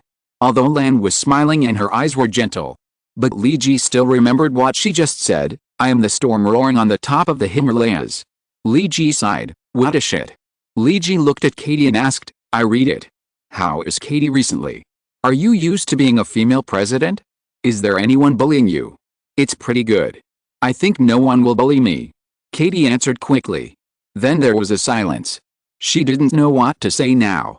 There should be a lot to say, but now it feels like it's too late to say anything. Li Ji looked at Lan and knew that Katie probably couldn't let go with Lan around. Anyway, Katie is also his good friend, and he still values this friend very much. And the professor also likes Katie as a student. Maybe he will be proud of having such a student in his career. Li Ji wiped his mouth with a napkin, then said to Katie, "Would you like to walk with me to the garden? I'd like to hear about your life as president. Maybe it will be useful in the mutant comics in the future." Katie laughed. "Then you need to pay me for the copyright." Li Ji nodded, "Of course." Just as Li Ji and Katie were about to go to the back garden to talk, Peter interrupted while eating pizza and said, "You haven't eaten much, Jason." Li Ji, "I'm full." Peter, "Nonsense, aren't you feeling sick?" "Ah, Gwen, why did you kick me?" Gwen covered her face. Lan smiled and shook her head at Peter and Gwen. In the back garden of Li Ji's villa, Katie stretched her body, which made her whole body look particularly light. Li Ji walked on Katie's left side, looked at Katie and said, "I think that tweed coat suits you very well." "Yes, it's really good. I like it very much." Katie put her hands in the pockets of her jeans. "You have a good taste. If I buy clothes by myself, I probably can't buy such good ones." "Did Lan choose it for you?" Katie looked at Li Ji with her eyes, and Li Ji did not avoid it. "No, I chose it. Including the one for Lan and my mother." Katie turned her head and whispered, "Oh." Her mood was inexplicably better. "Tell me about what happened before." "What happened?" Li Ji didn't understand what Katie wanted to ask. You said you drank too much Coke in the afternoon? I remember you don't like these things very much. Katie asked Li Ji this with some curiosity. She really didn't want to talk about Lan or anything like that now. As mentioned before, Katie really wanted to find someone to talk to. At this time, discussing Lan, or Li Ji's girlfriend, Katie felt that she would be in a bad mood. Li Ji gave a brief answer to Katie's question. For some negotiations, I was forced to compete with a carbonated beverage fanatic for Coke, Sprite, and Giant Libeo. These things are really not what I am good at. Katie didn't really want to discuss with Li Ji why he drank too many carbonated beverages. She was just looking for a topic. Katie found a chair in the back garden and sat down, then looked at Li Ji and sighed. Yes, work is always tiring. Being a female mutant president is also tiring. The pressure of this job is greater than I thought.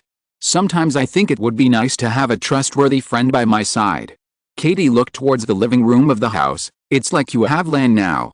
If your stomach is uncomfortable, she will help you stew hot soup. This feels good. There will always be someone to help you when you need help. Katie had made up her mind not to talk about Lan, but she couldn't help but say it out loud. What an immature girl, Katie complained in her heart. Li Ji sat down next to Katie. Actually, don't you have many companions who are always by your side? Those who can be trusted. Katie shook her head. That's different. Or not quite the same. You know, I have a better relationship with you. Well, I don't deny that. I like you. This is very direct, but now it seems that I don't have much chance. You have your own princess sissy. Note? Katie shook her head, her long hair fluttering. Maybe I should have done it earlier. After saying that, Katie smiled to herself, and then said in a low voice, I really hope you can stay with me for a while longer. Katie said her thoughts directly, but she couldn't control her mood. In fact, I have always been with you, just in different forms and identities. Li Ji's words made Katie turn her eyes to Li Ji again, but Li Ji disappeared, leaving only a person who Katie was also familiar with. Nightwalker, praised by many people including Professor Charles and Dr. Hank, and Katie herself had to admire his wild imagination, and listened to his opinions, and made many changes and news political shows on the Mutant Nation event. Now he's sitting in Li Ji's previous position, not speaking with the low and hoarse voice of Nightwalker. Li Ji has a skill of voice change, but speaking with Li Ji's original voice. In fact, companions have always been here. Note, it should have been Princess Anne in Roman Holiday, but when writing it, I got the wrong names of the two princesses. Princess Anne, played by Audrey Hepburn, is used to refer to Lan. Chapter 835, Your Own Freedom. Li Ji is a Nightwalker? Katie could hardly believe it. She pointed at Li Ji with her mouth open for a long time but couldn't say anything. She just kept pointing. It wasn't until Li Ji spoke. You keep pointing at me. What do you want to express? Katie came back to her senses. Wait, my mind is a little confused now. Are you Jason Lee or Nightcrawler? Li Ji spread his hands. I am both Nightcrawler and Jason Lee. This is all me. Just like Tony Stark, who is both Iron Man and a super rich man. It's just that I'm not as high profile as him. I don't want to disclose my identity, which will cause a lot of unnecessary trouble. Katie was still a little shocked, but you have exposed yourself to me now. Li Ji continued to spread his hands, because I think you are a trustworthy companion. I believe you won't disclose my identity to everyone. I believe in you, always believe in you. So you guess you proposed to let me get those X-Men teams, right? And those other things. Katie now has mixed feelings. I'm really stupid. I didn't even notice your disguise. Li Ji smiled. It's not that you are stupid, it's just that I disguised too well. Maybe I am very, very talented in this area. Don't worry too much, many people don't know. Katie looked at Li Ji and smiled, although you seem to be comforting me. But I have to say, you are really shameless. Is this really okay? Li Ji lifted his hood, revealing his face, and smiled. The most important things you need to learn in life are two things. If you learn these two things well, your life will be great. What are they? Katie was a little curious. Li Ji said seriously, praise and self-praise. Pull. Katie couldn't help laughing. You are really thick-skinned. I just found out you are so thick-skinned. It's not called thick-skinned but a true fact. Li Ji said to Katie, praise others, affirm others. Build confidence in others, bring people warmth and faith. This is the role of praise. Katie asked with interest, what about self-praise? The understanding of self-praise is even simpler. This world is so tiring every day.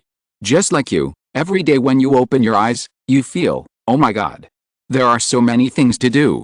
I have to attend meetings, deal with national affairs, and shovel poop for the lazy dog at home. Just thinking about such a life is quite devastating, especially shoveling poop. What Lee Ji said made it difficult for Katie to hold back her laughter. That's why you need to praise yourself every day.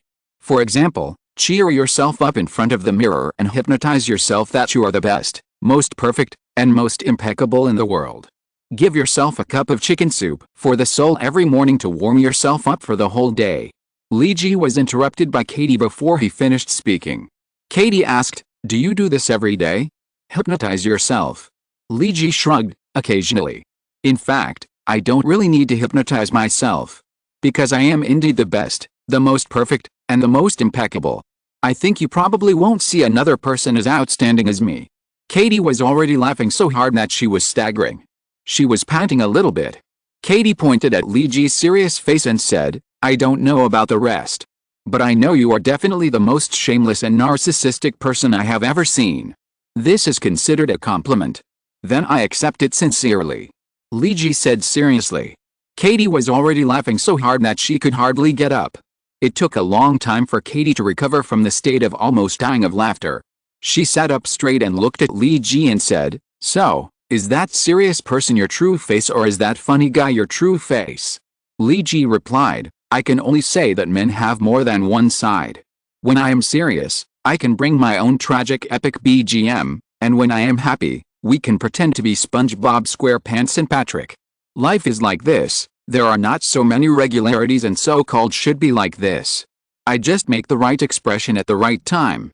Katie leaned back in the chair and stretched her arms and legs. "Aren't you afraid that I will fall in love with you more like this? I said before, I like you. SHH, keep your voice down. If you fall in love with me, love me secretly and don't let Lan hear it." Lee Ji made a hushing gesture. "That's not good, it may cause domestic violence." Katie tilted her pretty little head with a smile on her lips. "You can beat her? Nightwalker can't beat her. There is no need to state the question so bluntly, right? I am also a person who cares about face." Lee Ji did not answer the question directly. "So you just can't beat her, right?" Katie didn't care about Lee Ji's face at all. "This is big news. Why don't I go in and announce to everyone that I love you? Didn't you say you are the most perfect and impeccable?" Katie's personality is no longer the timid little girl who was as timid as a rabbit 2 years ago. Now that she has become a leader, Katie's style is quite bold, or it would be more accurate to describe it in a word, that is, spicy. As a female leader, spicy is a compliment. It means that everything can be handled quickly and cleanly. Lee Ji grabbed Katie, who pretended to get up and go to the living room. "We are all friends, why bother? Do you really want to see my blood splattered 5 steps away? She is the storm on the top of the Himalayas." Katie was just trying to scare Lee Ji. She stood there looking at Lee Ji and shook her head. "To be honest, you are indeed the most shameless person I have ever seen." "Well, this ranking is not gender specific." Lee Ji shrugged to indicate that you are beautiful and what you said is right. Katie continued, "But you are also a very attractive man I have ever seen." Lee Ji interrupted, "Isn't he the most attractive?" Katie said with disdain, "At least you are not as attractive as Leonardo when he was young. If there is a potion that can make Leonardo return to his peak appearance at the age of 18, I will definitely like him more. No chance, now Leonardo can only play water guns with people with his upper body naked and fat exposed." Lee Ji thought of a very unrestrained photo of Leo, and couldn't help but sigh that time is a butcher's knife. Katie obviously thought of this photo as well, and her originally tense face couldn't help but laugh again. "It's always a pleasure to talk to you. This is probably the most I have laughed in recent days." After a long time, Katie said, "I feel much better." Unexpectedly, Katie now feels that it is not so difficult to accept that Lee Ji and Lan are together. She can't explain why. Maybe it's because Lee Ji showed his funny side and weakened his charm? Or something else? So there's no need to be sad about everything. It's good to smile. Lee Ji looked at Katie and said, "So can we go in and eat pizza now?" Katie didn't stand up with Lee Ji but asked, "Aren't you afraid that I will go in and announce that I like you?" Lee Ji shrugged, "Whoever you like, whoever you love. This is your freedom and power. I can't stop it. All I can do is control myself. And to be honest, If there is a mutant female president as beautiful as you who admires me, my inner vanity will be greatly satisfied, and maybe it will swell because of it. Katie shook her head. You are already very inflated. Liji, there is still some room for expansion. Like I said, I can't control who likes me. But I can control myself, and I know what I should do. And I hope you remember that no matter what, there will always be companions and friends behind you supporting you. Not just me, but many others. We will go through all the hard times with you side by side until we welcome the arrival of the light. Liji extended his hand to Katie. Katie looked into Liji's eyes. You promise me? Liji nodded. I promise you. Katie felt the haze in her heart was swept away. She stretched out her hand and shook hands with Liji. Maybe as Liji said, Katie likes or falls in love with Liji. Liji can't do anything. He can't interfere with Katie's thoughts. All of this is Katie's own freedom. But Liji can only control himself.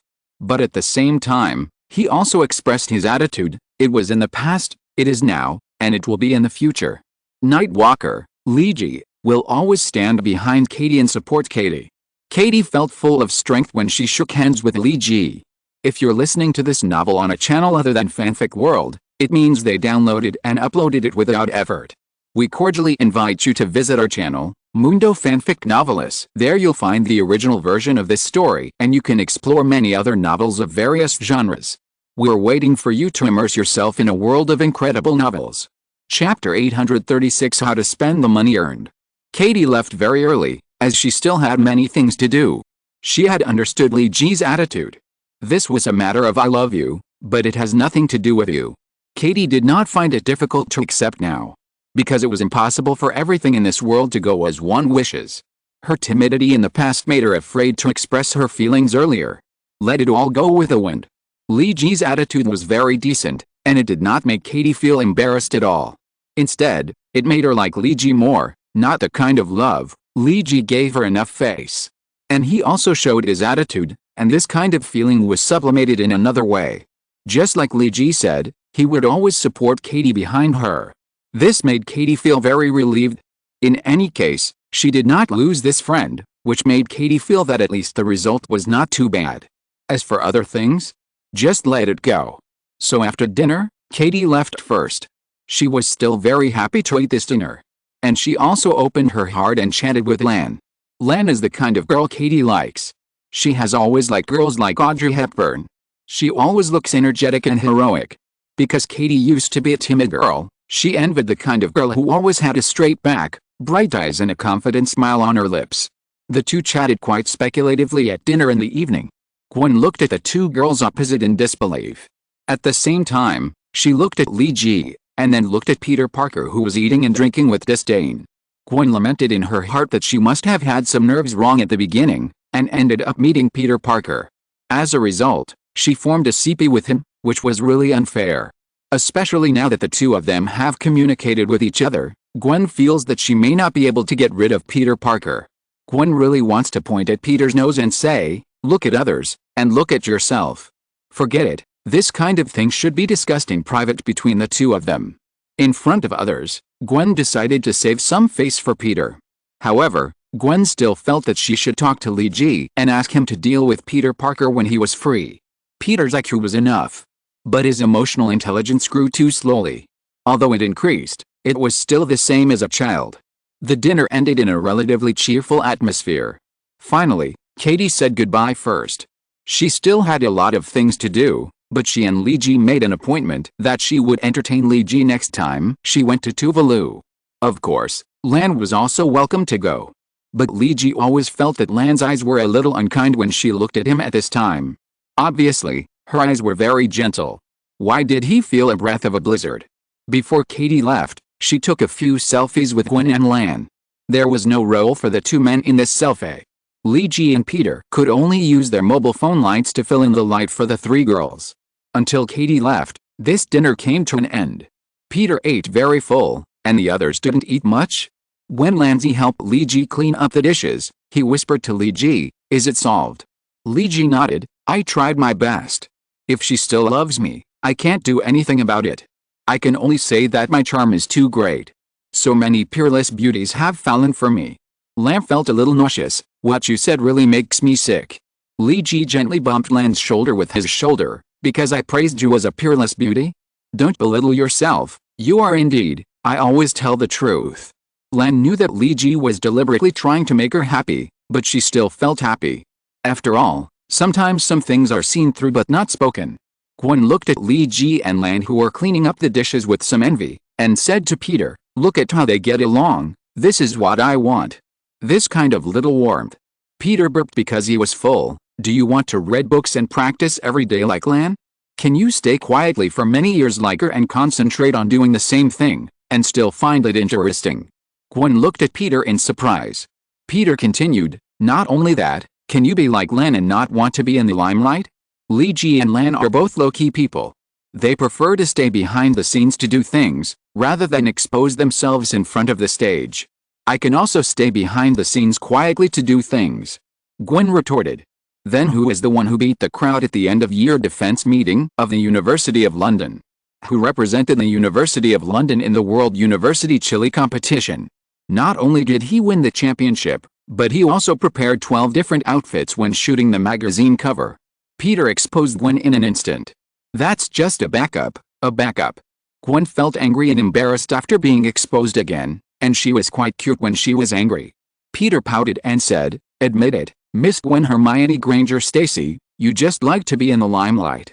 Like me, I also like to be in the limelight but don't want to be too in the limelight. You and I have the same personality." Gwen had to admit that what Peter said made some sense. Gwen and Peter have too many similarities. The same extraordinary talent, the same love of learning, and the same love of excitement and playing. I think it makes sense to say that what kind of pot should match what kind of lid. Peter used a simple metaphor to express a very complicated matter. Gwen wanted to refute it, but she didn't know how to refute it. Just at this time, Li Ji came in from the kitchen and asked, "What are you discussing? Pots and lids? Excuse me, you two are not very good at cooking, and you have no talent. You are simply a perfect match." Peter gave Li Ji 365 thumbs up for his appropriate assist. But Gwen felt that she didn't want to discuss this issue anymore. Katie's matter was Li Ji's private matter. It seemed that he had solved it, and Gwen didn't need to ask about it. Now the only thing she was curious about was why Li Ji called her over. And he also said that it was related to Peter, and it would be better for the two of them to discuss it together. "So, what's the matter with you looking for me and Peter today? It seems that your tone is quite serious." Gwen was a little curious about the tone of Li Ji's words to her and Peter at that time. It sounded very serious. It was like the Earth was going to explode tomorrow, and then asked them who would choose to get on the spaceship that could escape today. Peter also looked at Li Ji with questioning eyes. Facing the gazes of the two, Li Ji found a chair and sat down. Then he drank a sip of water to moisten his throat before speaking. "A serious topic. If Peter Parker can make $300 million a year, how do you plan to spend it?" Chapter 837 Donated. If Peter Parker can make $300 million a year, how do you think you will spend it? Li Ji asked Peter and Gwen seriously while drinking the black tea that Lan had just brewed. Peter Parker, who was drinking black tea with milk and sugar, sprayed out a mouthful of milk tea when he heard Li Ji's question. Poof! The milk tea sprayed everywhere. If Li Ji, who happened to be sitting opposite Peter, had not reacted quickly, he would have been hit. However, the table and tablecloth that had just been cleaned were in vain.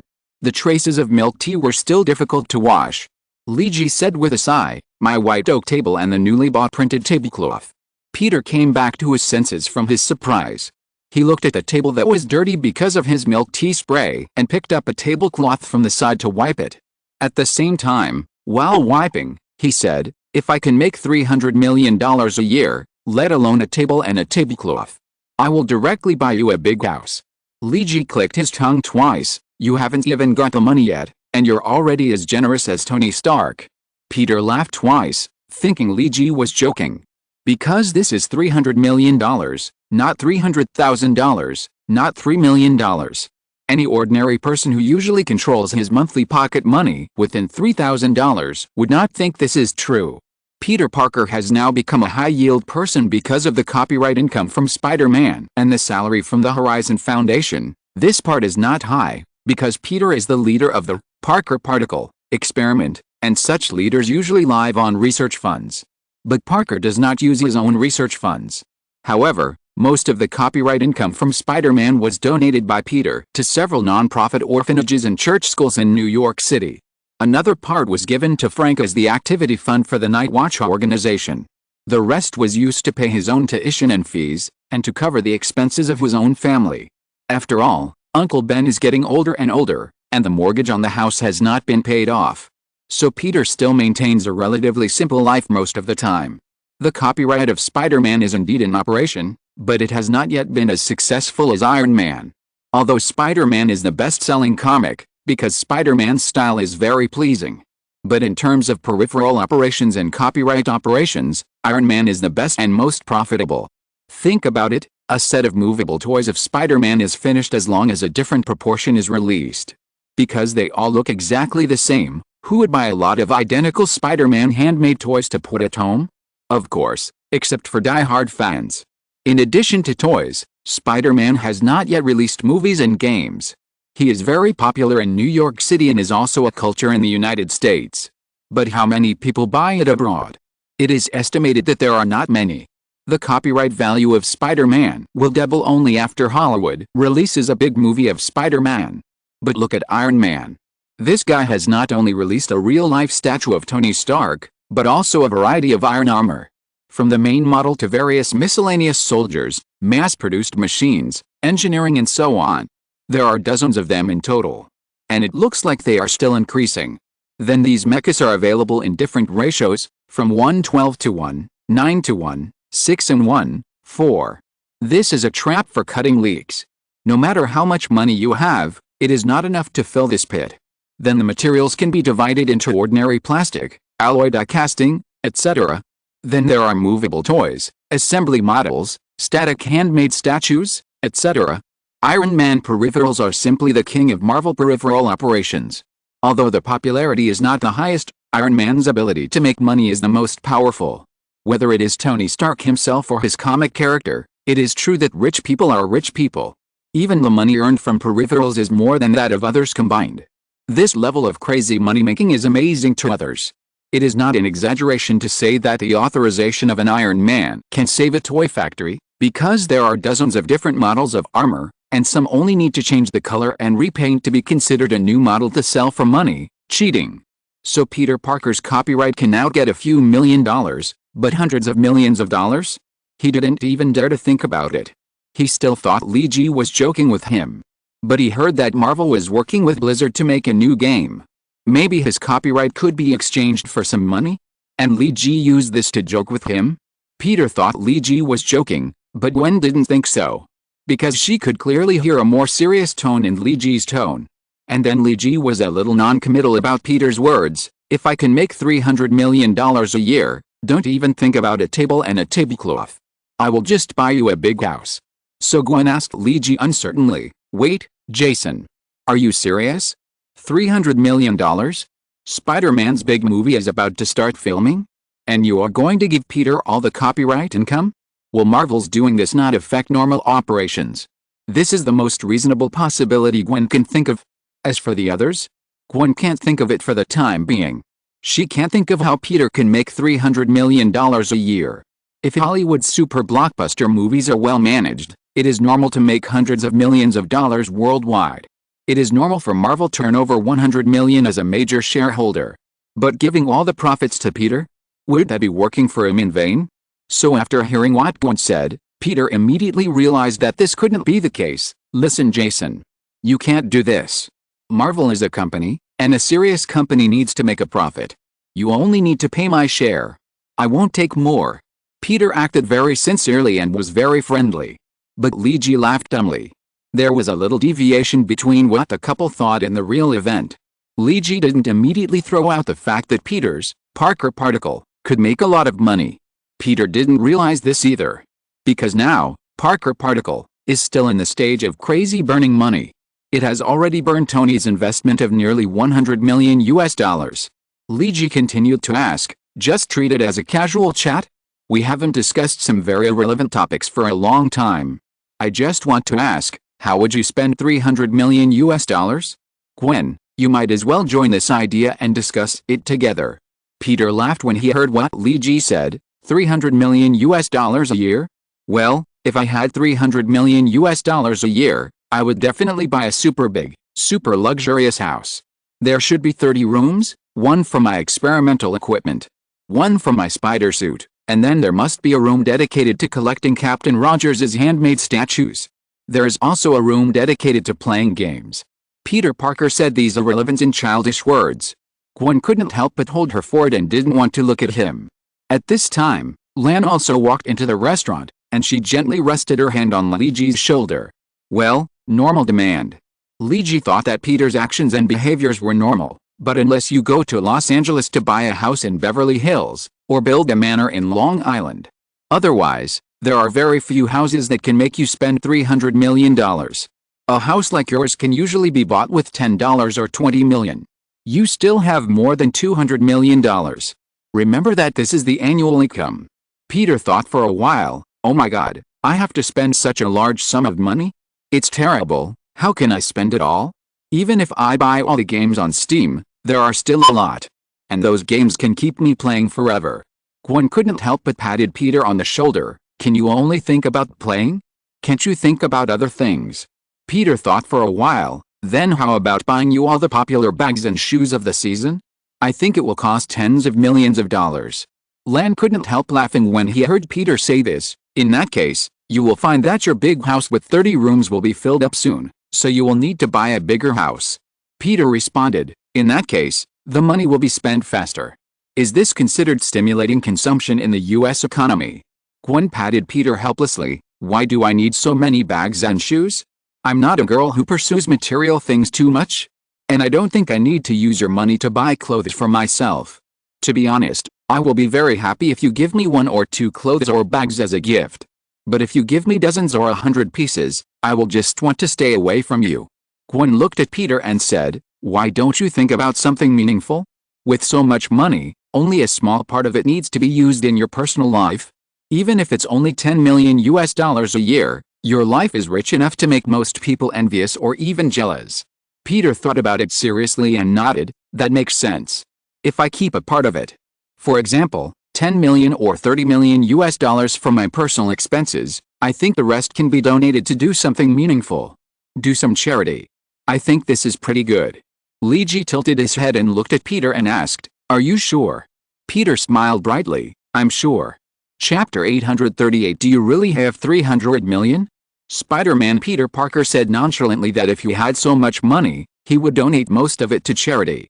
There are a lot of places that need money, right? Peter Parker counted on his fingers, starting with the police department he dealt with the most. The disability fund of the police department is very short of money. The monthly subsidies received by those police officers who are injured and disabled on duty are actually not much. Especially those who need long-term treatment, they need some help. Then there are non-profit orphanages, like the Southern Cross Welfare Home where Thor works. Relying only on social donations and donations from hospital directors is actually stretched to the limit. As for those welfare homes and public welfare schools that rely purely on relief from kind-hearted people, we all know that there are several kind-hearted people who rely on selling their own property to maintain these public welfare undertakings. They also need help. Peter mentioned another person who needs help. Then there are the medical programs. I don't want to judge the government's medical insurance system, but they are really a bunch of shit. They can't reimburse many items. But I still have to pay so much money every month. Peter curled his lips when he said these words, because 2 months ago, Uncle Ben was diagnosed with lumbar strain and displacement. Surgery requires a lot of money. Uncle Ben did not tell Peter about this, but went to the medical insurance staff to ask if this disease can be treated through the medical insurance system. But the answer is not optimistic. The medical insurance system told him that this kind of surgery needs to be handled at his own expense. Fortunately, when Peter went home, he looked through the information and found Uncle Ben's physical examination form. Then he immediately found someone to arrange surgery for Uncle Ben. The total cost of treatment was nearly $170,000 US. Uncle Ben was not discharged from the hospital until last month. So what Peter said was a little extreme, but it was caused by his own bad experience. There is nothing to say about it. If I had that much money, I would set up a foundation. Peter thought of a good idea, put all the money in, and then make investments. Part of the money earned will be used to continue to increase the size of the foundation, and part of it will be used for public welfare and charity. If I have $300 million to start with, I can do a lot of things. Peter became more and more excited as he spoke. I can build public welfare schools in poor areas. Not just high schools, middle schools, and elementary schools. Maybe I can do something more appropriate. For example, establish vocational and technical schools so that children from poor families can learn a skill. But the cost of building a truly professional vocational college is much more than that of an ordinary high school. Li Ji interrupted. Peter waved his hands. So this can only be done on a small scale first. More plans are needed for how to do it specifically. Of course, it's not just education, but also medical care. It's not just about opening some free public hospitals or something.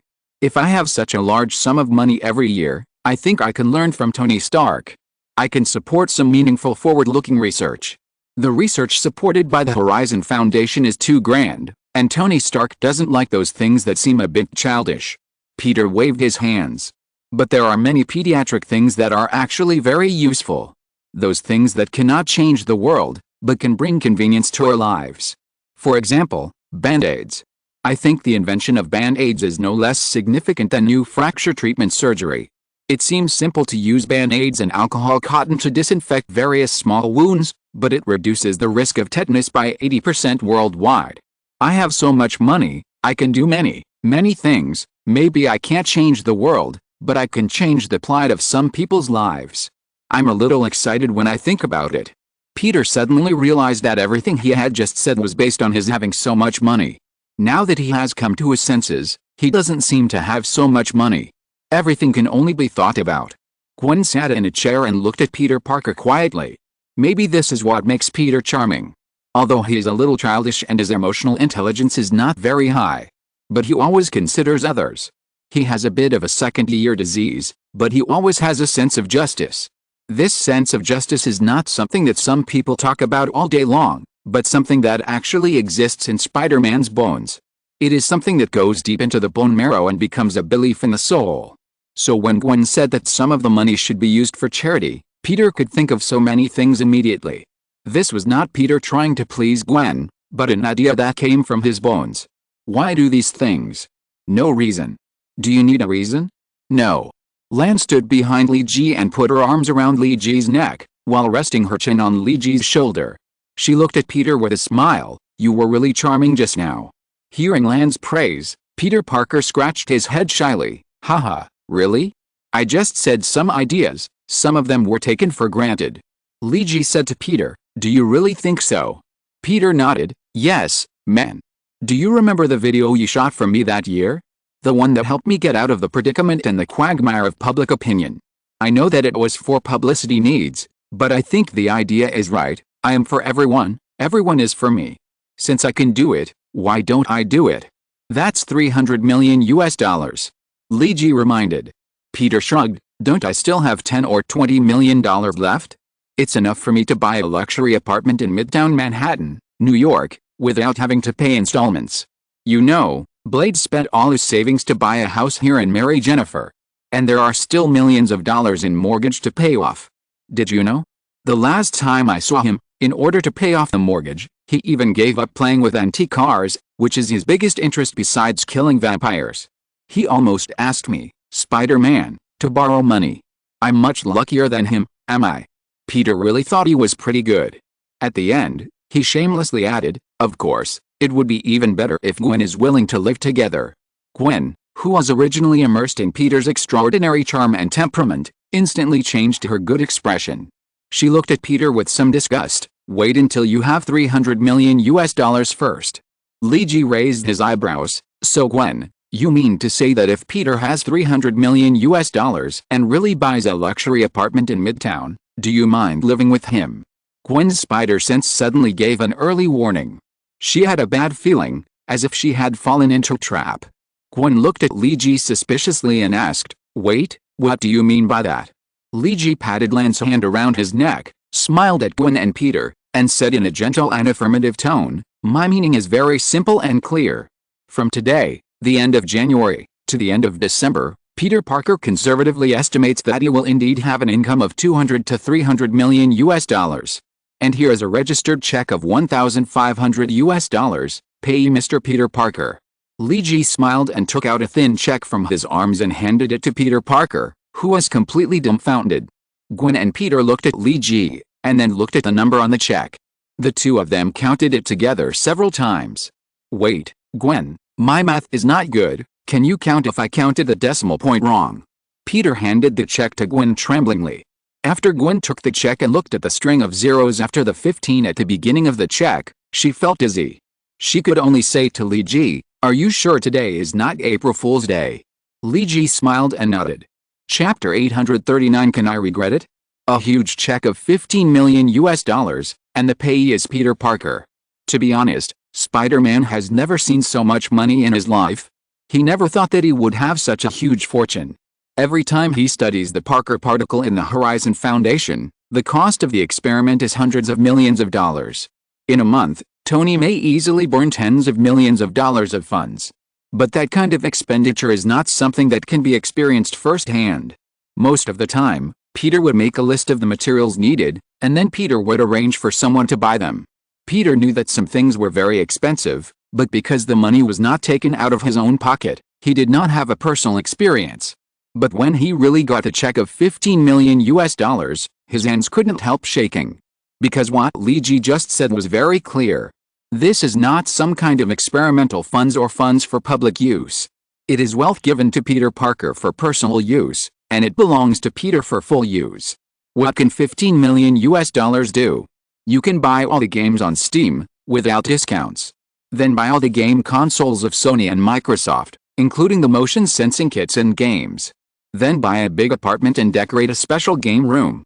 Then put all the game consoles and games in it. Then buy a big refrigerator and fill it with cola, potato chips, chocolate, pizza, hamburgers, fries and other semi-finished foods that are easy to heat. Oh, and buy a long cat pillow and a lazy sofa. In this way, you can stay at home happily forever. If you get tired of playing games, you can buy all kinds of Lego to assemble and play. For example, the Spider-Man Hero Suit series. Peter Parker seemed to be able to transform into Dry Brother, Little Paw, in an instant. While Peter was thinking about it, Gwen repeatedly checked the authenticity of the check and asked Li Ji, "Then the question is, who gave Peter such a large sum of money? Where did he get it from?" This must be asked clearly, although Li Ji and Peter have always been good friends. Gwen also believes that Li Ji will not harm Peter, but this is $15 million. And Li Ji said that there may be a large amount of funds of over $100 million in the future. How can Peter Parker get so much money? Even if the lifetime copyright of Spider-Man is sold at one time, it is not that much. Look at Hawkeye, he only got $1 million after selling all the copyrights for 10 years. Spider-Man gets $300 million a year for the copyright? That's the money that Hawkeye would make if he worked for 3,000 years, or 300 Hawkeyes worked for 10 years. Captain Rogers is the hero with the highest endorsement fee, and Iron Man is the king of peripheral money. It's not Spider-Man's turn to get so much money anyway. So it's normal for Gwen to have such doubts. Peter also came back to his senses from his fantasy of being a dry brother, and he also looked at Li Ji and said, "Don't tell me you need me to help you rob a bank or something. I won't do that." Peter said it jokingly, but he was really a little afraid of where the money came from. Facing this couple who were a little bit at a loss, Li Ji spread his hands and said, "Robbing a bank? That's nothing. Whether it's drug trafficking, robbing a bank, or selling arms, the profits of these businesses are simply weak compared to what we are going to do in the future." Peter and Gwen, huh? Peter asked a little worriedly, "You are not really going to let me do a crime, are you?" "I won't do it." Li Ji pointed to the credit card on the check. "Open your dog eyes and see who is the person who issued the invoice." At this time, Peter and Gwen suddenly remembered that the credit card on the check was written as the person who issued the invoice. This check was issued by Shiguang Technology Company, Limited. Shiguang Technology? Is it the company under Tony that specializes in cosmetics? Gwen asked curiously. Yes, it's this company. It specializes in producing hair growth water and skin care water. Now it has extended its tentacles to whitening products and teeth correction. Li Ji nodded and said, "Shiguang Technology Company, Limited is now Tony's most profitable industry. In terms of the company's social influence and importance to the world, Shiguang Technology is far inferior to the Stark Group. But in terms of the speed of making money and the explosive profit margin, the money earned by Shugguang technology is enough for no one to underestimate. Li Ji pointed at Peter. Do you know what is the most unprofitable but necessary investment in the world? Peter thought for a moment, then shook his head. It's arms. Li Ji gave the answer. All countries are developing various advanced weapons, but all people with normal minds do not want these advanced weapons to be actually used one day. The meaning of their existence is more of a deterrent, because the cost of using them is too high. Li Ji pointed at Gwen again, and at the same time patted Lan's hand and said, what do you think is the most beneficial investment for individuals? Lan answered without hesitation, knowledge. Gwen originally wanted to say this, but Lan got there first and she could only say, an appearance. Well, saying this makes it seem like I'm a very shallow woman. Li Ji responded with a smile, we probably can't give knowledge to others, but things like appearance can. That's why there are so many plastic surgery hospitals and various cosmetics products in the world. This is what Shugguang Technology Company does. Tony bluntly said that the company's profits are higher than drug trafficking, and it is completely legal and without any burden.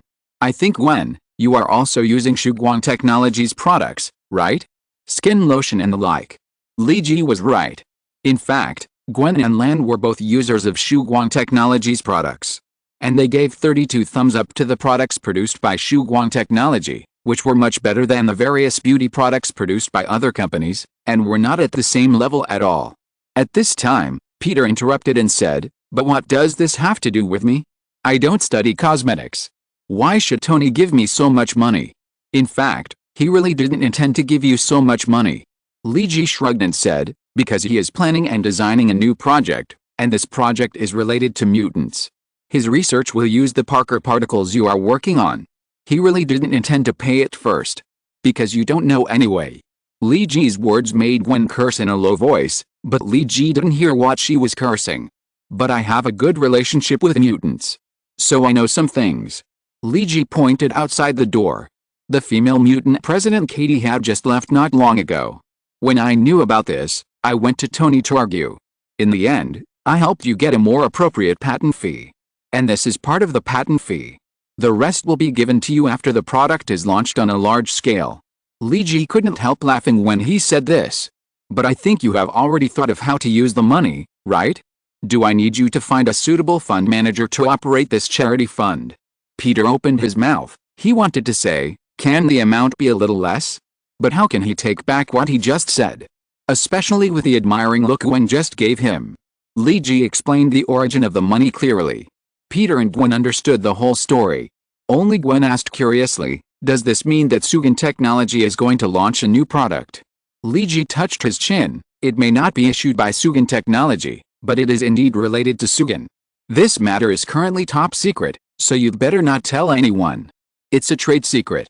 Gwen nodded to show that she understood, and then asked curiously, then can you tell me what the new product is? Li Ji answered without hesitation, probably a groundbreaking product that can profoundly change the world. It's not a single product, but a whole series. It is named, X Beautiful New Life Plan. Chapter 840 Buy a Luxury House. There are always many unsatisfactory things in this world. For example, Katie regretted that she didn't express her feelings to Li Ji earlier, which led to her leaving now. For example, Peter Parker felt that he was generous for a while, and said that he would donate most of the money to charity and only keep a small part for himself. For example, Gwen said that if she could afford a luxury apartment in Midtown Manhattan with Peter Parker, she would move in and live with him. Especially Gwen, she felt that she was so mean. Because the day after Li Ji gave the check to Peter, the two good friends went out to look at houses. And they also called Harry Osborn. As the chairman of the Osborn Group, Harry has been busy since the new year. He hasn't gotten together with his two old friends for almost a month. When he heard that Peter got such a large amount of patent fees, he was also a little surprised. After Li Ji explained the whole story of the money, Harry began to be happy about Peter. And he volunteered to help Peter find a house. He knows some high-quality real estate developers in Manhattan. Those guys always hand him business cards at various cocktail parties, hoping that the young chairman Harry will consider his own property when purchasing the next luxury house. You know, for top rich people like Harry Osborn and Tony Stark, if they want to purchase a manor-level luxury house, it will cost hundreds of millions of dollars. For example, the Osborne Manor left by old Norman Osborne in the suburbs of New York City. Due to the expansion of New York City, the current valuation of the Osborne Manor, including the house and the foundation, exceeds $900 million. Tony's luxury villa on the Malibu beach, although the area is far less than the Osborne Manor. But because the location is the most spectacular on the entire Malibu coastline, the valuation of this house and the foundation has reached more than $500 million. For these world's top rich people, spending $100 million or $200 million to purchase the top luxury house is really not a big deal. Harry also has several overseas properties under his name, all left by old Norman. One is located on the coast of Spain, one is in the Caribbean Sea, and there is also one in Greece. These are used for overseas vacations, and in fact, they are only used for about 10 days a year at most. However, the cost of maintaining these mansions, excluding Osborne Manor, is nearly $5 million every year. This is a corner of the ordinary life of the top rich people. The annual house maintenance fee alone can make the responsible real estate company earn tens of millions of profits. So those real estate developers are closer to rich people like Harry than seeing their own grandfather.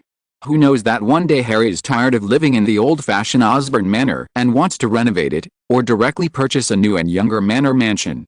That is a big order of hundreds of millions or even hundreds of millions of dollars. So when Harry spread the word that he wanted to buy a luxury apartment worth about tens of millions of dollars in Midtown Manhattan, with a good view, spacious area, excellent privacy and security system, those real estate developers who want to establish a relationship with Harry almost lined up and offered all the high-quality resources they could find. Even if this house is not for Harry Osborne to live in, but for his friends to buy. But real estate developers are not stupid. Those who can afford a mansion worth tens of millions are also rich people. How can they be neglected?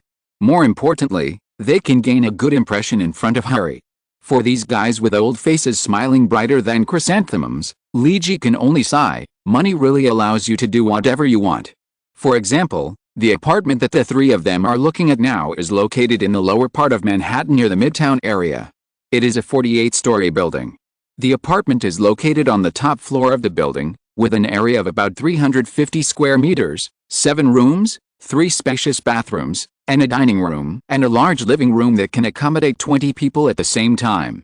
Because it is on the top floor, there is also a huge sun terrace outside, that is, the ceiling position downstairs. Because of the architectural form, the area of the top floor is smaller than that of the downstairs, so there is an extra one. The sun terrace outside is also close to 300 square meters in total, and some green leafy plants have been planted to form an aerial garden. This garden just surrounds the apartment, and the shade of the trees not only increases some privacy and security, but it will not be too dense to block the view of the people inside and the lighting of the house itself. At the same time, a small swimming pool was set up in the spacious garden of the apartment. Although it is small, it is also 3.5 meters by 7 meters in size. In such a high-rise building, having an aerial swimming pool of this size is simply a luxury. The floor materials are all made of top-grade quartzite and marble, and all wall coatings are fire-resistant and corrosion-resistant materials. And this height apartment has an extremely good view. Although it is not in the center of Midtown, you can see the panoramic view of Manhattan. A real estate businessman in his 50s strongly recommended this house. He has thick hair that is completely inconsistent with his age. It can even be said that it is a bit too thick. It looks like a bird's nest that has not been well taken care of. Luigi suspected that he was also a user of Shuguang hair growth water. Mr. Bird's Nest is the owner of a medium-sized real estate company. Although his net worth cannot be compared with Harry Osborne, he still has a billion-dollar fortune. Originally, Mr. Bird's Nest did not need to personally sell such a luxury apartment, but considering that the other party had Harry Osborne, Mr. Bird's Nest had to turn down an emergency meeting that was scheduled to be held today. He wanted to show his presence in front of the young rich people in the world. This apartment has been fully decorated. It is very luxurious and fashionable. It is not just for rich bumpkins. The decoration style is more youthful and design-oriented. As long as the furniture and appliances are arranged, you can move in. In fact, the house is already equipped with the corresponding furniture and appliances, but you need to spend money to buy them. If you don't like it, you can let Mr. Bird's Nest take it away and then choose the furniture and appliances you like. In fact, in addition to furniture and appliances, if you don't like the decoration style, You can also redecorate it. Homecoming Real Estate Company can help Mr. Harry to get everything done. Mr. Bird's Nest's company name, Mr. Bird's Nest said enthusiastically.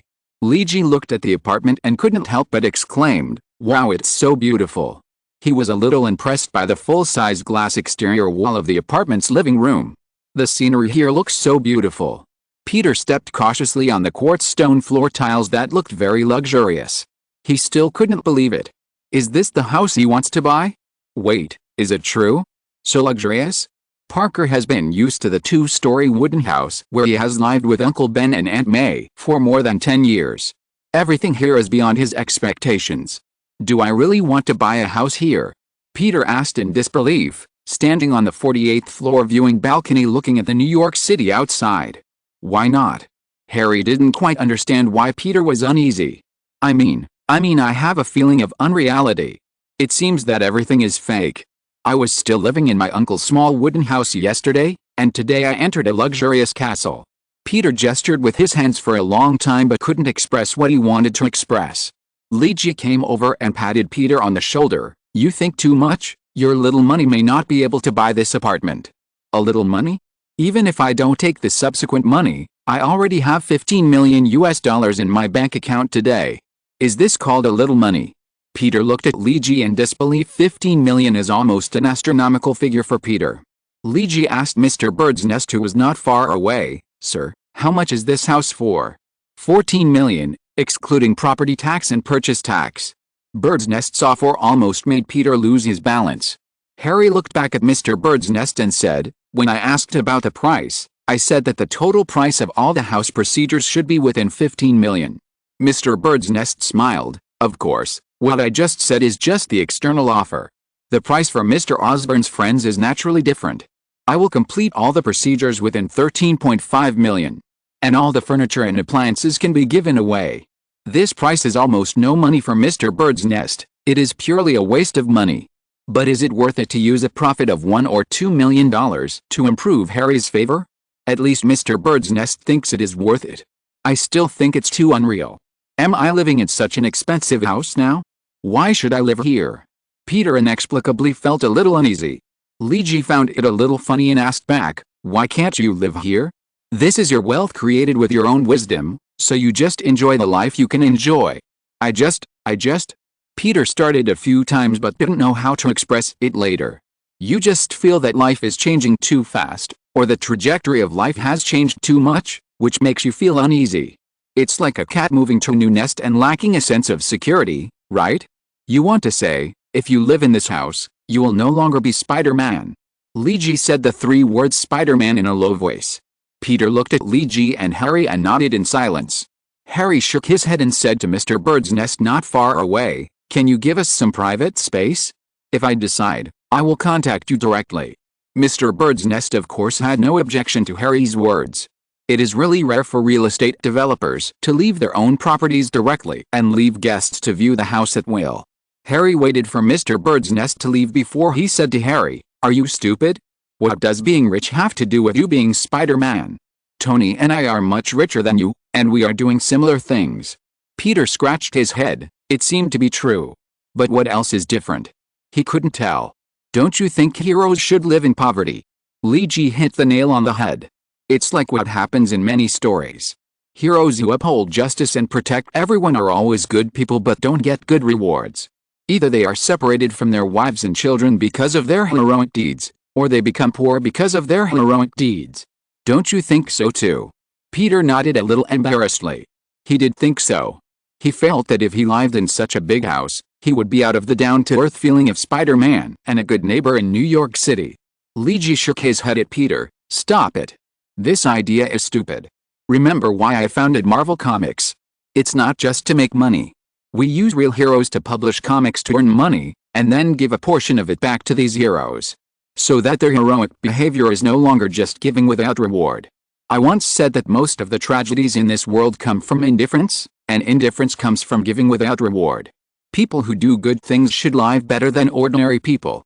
This is the normal phenomenon in this world." Luigi said to Peter seriously.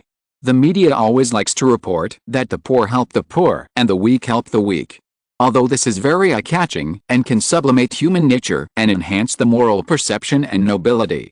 But we must say that mutual assistance between the poor and the weak is naturally good, but we need to call on more rich and powerful people to help those poor and weak, rather than just watching them simply help each other. And those people with noble character are not simply sighing about their character and letting them continue to be poor. If possible, they can be made rich. Spider-Man will not stop doing good deeds just because he is rich, right? Spider-Man will always be Spider-Man, and he will not change because he is rich or poor, right? Lee Ji's words made Peter figure it out. Yes, he is still Spider-Man even if he has money, as long as his nature does not change. Peter looked at this luxury apartment, and he now had only two problems to solve. The first was how to explain to Uncle Ben and Aunt May that he bought a luxury house and that their nephew, who had been raised for more than 10 years, suddenly became a multimillionaire. The second was how to convince Gwen to move into her new home in the future. Gwen, who was discussing new spring fashion with Lan in Lee Ji's villa, suddenly shivered. Lan thought she was cold. "Do you need to put on a shawl?" Gwen shook her head. No, it wasn't cold just now, but a feeling of being electrified. Since the last London incident, I feel this way every time Peter thinks about me. Lan knew that Peter had no secrets in front of Gwen, so she asked curiously, "What is he thinking about this time?" Gwen looked bitter. "The trouble is that my spider sense is alarming this time, but I don't know what he is thinking. He seems to have accidentally learned brain occlusion." Gwen's inner OS, is this considered self-defeating? Chapter 841. The most beautiful thing is the sunset. In life, there are often 8 or 9 things that are not satisfactory, but there are only 2 or 3 things that can be said to others. This is almost a rule for everyone in this world. Everyone has their own troubles, regardless of whether you are poor or rich, weak or strong. Everyone has their own troubles and dissatisfactions, such as Spider-Man and Gwen. When they have no money, they have the trouble of having no money, and when they have money, they will also have the trouble of having money. There are also those who immerse themselves in the world of fantasy online novels every day, worrying every day that if they become the protagonist of the novel and travel through time, but they are a weak chicken who can't beat the whole world, the whole universe, and the whole infinity, what should they do? As long as there is someone stronger than themselves, they are useless weak chickens. These weak chickens are worried every day, afraid that they will live too short to live as long as the universe, afraid that they can't beat the whole world, afraid that they can't have all the resources of the entire universe, etc. This is the trouble of weak chickens. Of course, some people may not be as fragile and pretentious as weak chickens. They claim to be strong people in life, but these strong people probably can't live as long as the universe, can't beat the whole universe, and won't have the resources of the entire universe. These strong men are not as ambitious as the weak ones. They know clearly what they want, so they can identify themselves in a more relaxed manner. However, even these strong men with a strong mentality and a relaxed attitude will have their own troubles. There is an old saying, the happiness of the happy is generally the same, while the misfortune of the unfortunate is varied. This saying is also useful for troubles. The ease of the relaxed is generally the same, while the troubles of the troubled are varied. Of course, this sentence makes sense, but it is not completely accurate. At least it is not very accurate for Magneto. If Magneto Marx were to write this sentence, he would definitely add a sentence, the troubles of fathers are always generally the same. Magneto Marx's life experience does not need to be repeated too much. His parents were killed in his childhood and he went to a concentration camp. He became the executioner of the Hydra in his youth. In his youth, he and Charles and others formed the X-Men and once contributed to world peace. But when he reached middle age, he rebelled against the X-Men, established a brotherhood of mutants and became a radical mutantist. Until old age, he reconciled with Charles again, and the two decided to escort the future of mutants. Magneto's life can be said to be magnificent. He has experienced too many ups and downs. His character and his way of dealing with things have been constantly polished during these ups and downs in life, and finally became Magneto's unique character. If there is anything that has the greatest impact on Magneto Marx, then we have to mention his family. Both parents died in childhood, and his wife and children were separated in middle age. Two huge family changes made Magneto form his terrible antisocial character. However, from Magneto's perspective, his personality changes can be explained in the same way. It is also reasonable to turn into a villain. There are many people in this world who have experienced these blows like Magneto and have changed their personalities. Some people chose to commit suicide, some people have since been self-enclosed, some people have become crazy, and some people have become black like Magneto. Only very few people can survive these blows and stand up again. In fact, the blackened Magneto is very scary. Other members of the Illuminati, including Li Ji, are always on guard against Magneto. Because Magneto is a person without any worries. Is this world really worth cherishing for him? Not necessarily. He did not aspire to destroy the world, but simply let the mutants take over. This is the last moral bottom line in his brain. What's the point of destroying the world? Anyway, as a lonely man without any worries, there is nothing in this world worth Magneto's nostalgia. So for this kind of lone villain who may change his mind at any time, the Illuminati's monitoring of him is still relatively strict. Why does Charles go to play chess with Magneto every day? This is not just a reminiscence between old friends, but also Charles is observing Magneto's emotions. Because Charles and Max are too familiar with each other, Charles can observe as long as there is a little sign of something wrong with Max. Tony even studied the anti-Magneto armor. Li Ji said, "Is this thing really useful? As long as Magneto betrays or something, he will immediately find a way to kill Magneto."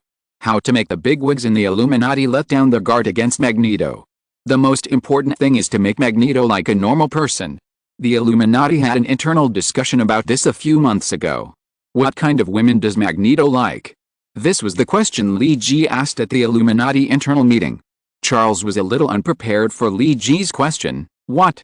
I mean, what kind of women Magneto likes? What kind of women can make him fall in love again? Li Ji said something to Charles seriously. His serious expression was like a scientist who was going to participate in the Kandahar project, and he didn't look like he was going to matchmake for Magneto at all. Aren't we discussing how to make Max less extreme in character? Professor Charles and Dr. Hank were confused. Tony reacted instantly. Yes, that's right. What Nightcrawler said makes sense. Let Magneto believe in love again, and his character should be much better if he has a partner. Men who have concerns, love or family affection are more trustworthy and stronger. Captain Rogers nodded in agreement with Tony's words. Li Ji continued, Magneto is already so old, it would be a good thing for him to have a twilight romance, right? Let him feel the beauty of the world and the beauty of human nature again. And have an old partner to accompany him in his old age. Love is not just for young people, right? Listening to Li Ji's words, Professor Charles's expression was a bit complicated. He couldn't find a way to deal with it for a while. Li Ji continued, I have several invitations to senior citizen associations here. I specially applied for you and Magneto. There are many elegant women in the profiles. Maybe you can find your other half. Wait? Why do you want to involve me? Charles was interrupted by the sudden message. Li Ji said seriously, isn't this just right? I think you can go and have some fun together. Everyone felt that Li Ji's wordplay was very meaningful. Maybe he wanted to help Professor Charles with matchmaking? Charles smiled, but the smile was a bit strange or uncomfortable. He pointed at Dr. Hank. Why don't you get an invitation for Dr. Hank as well? Li Ji shrugged. He would never say that he once accidentally saw a photo of him and Mystique Raven hidden in Dr. Hank's wallet. He couldn't bear to throw away the photo even though it had turned yellow. Acting as a matchmaker for Dr. Hank? Forget it. Who knows, maybe he is still hoping to rekindle his old dream with his goddess. Professor Charles and Magneto Max are the ones who really need to be cared for. Li Ji stood up, walked behind Professor Charles, and massaged his shoulders for a while. Then he said in a coaxing tone, Professor, don't be too stubborn. As the saying goes, the most beautiful thing is the sunset, and you should be calm with a guilty conscience. The sunset is like a late blooming flower, and the sunset is like an aged wine. You and Magneto should go to the social gathering with peace of mind. Don't have any psychological pressure. Li Ji's words were full of sincerity. The other bigwigs in the Illuminati also sent sincere blessings. Although he felt warm in his heart, Professor Charles still felt a little embarrassed for the first time in his life. He just hoped that someone who could make Marx care about him would come soon. Chapter 842, It's better to go to the Senior Citizen Association. Li Ji's idea of making Magneto worried was actually agreed by the bigwigs in the Illuminati.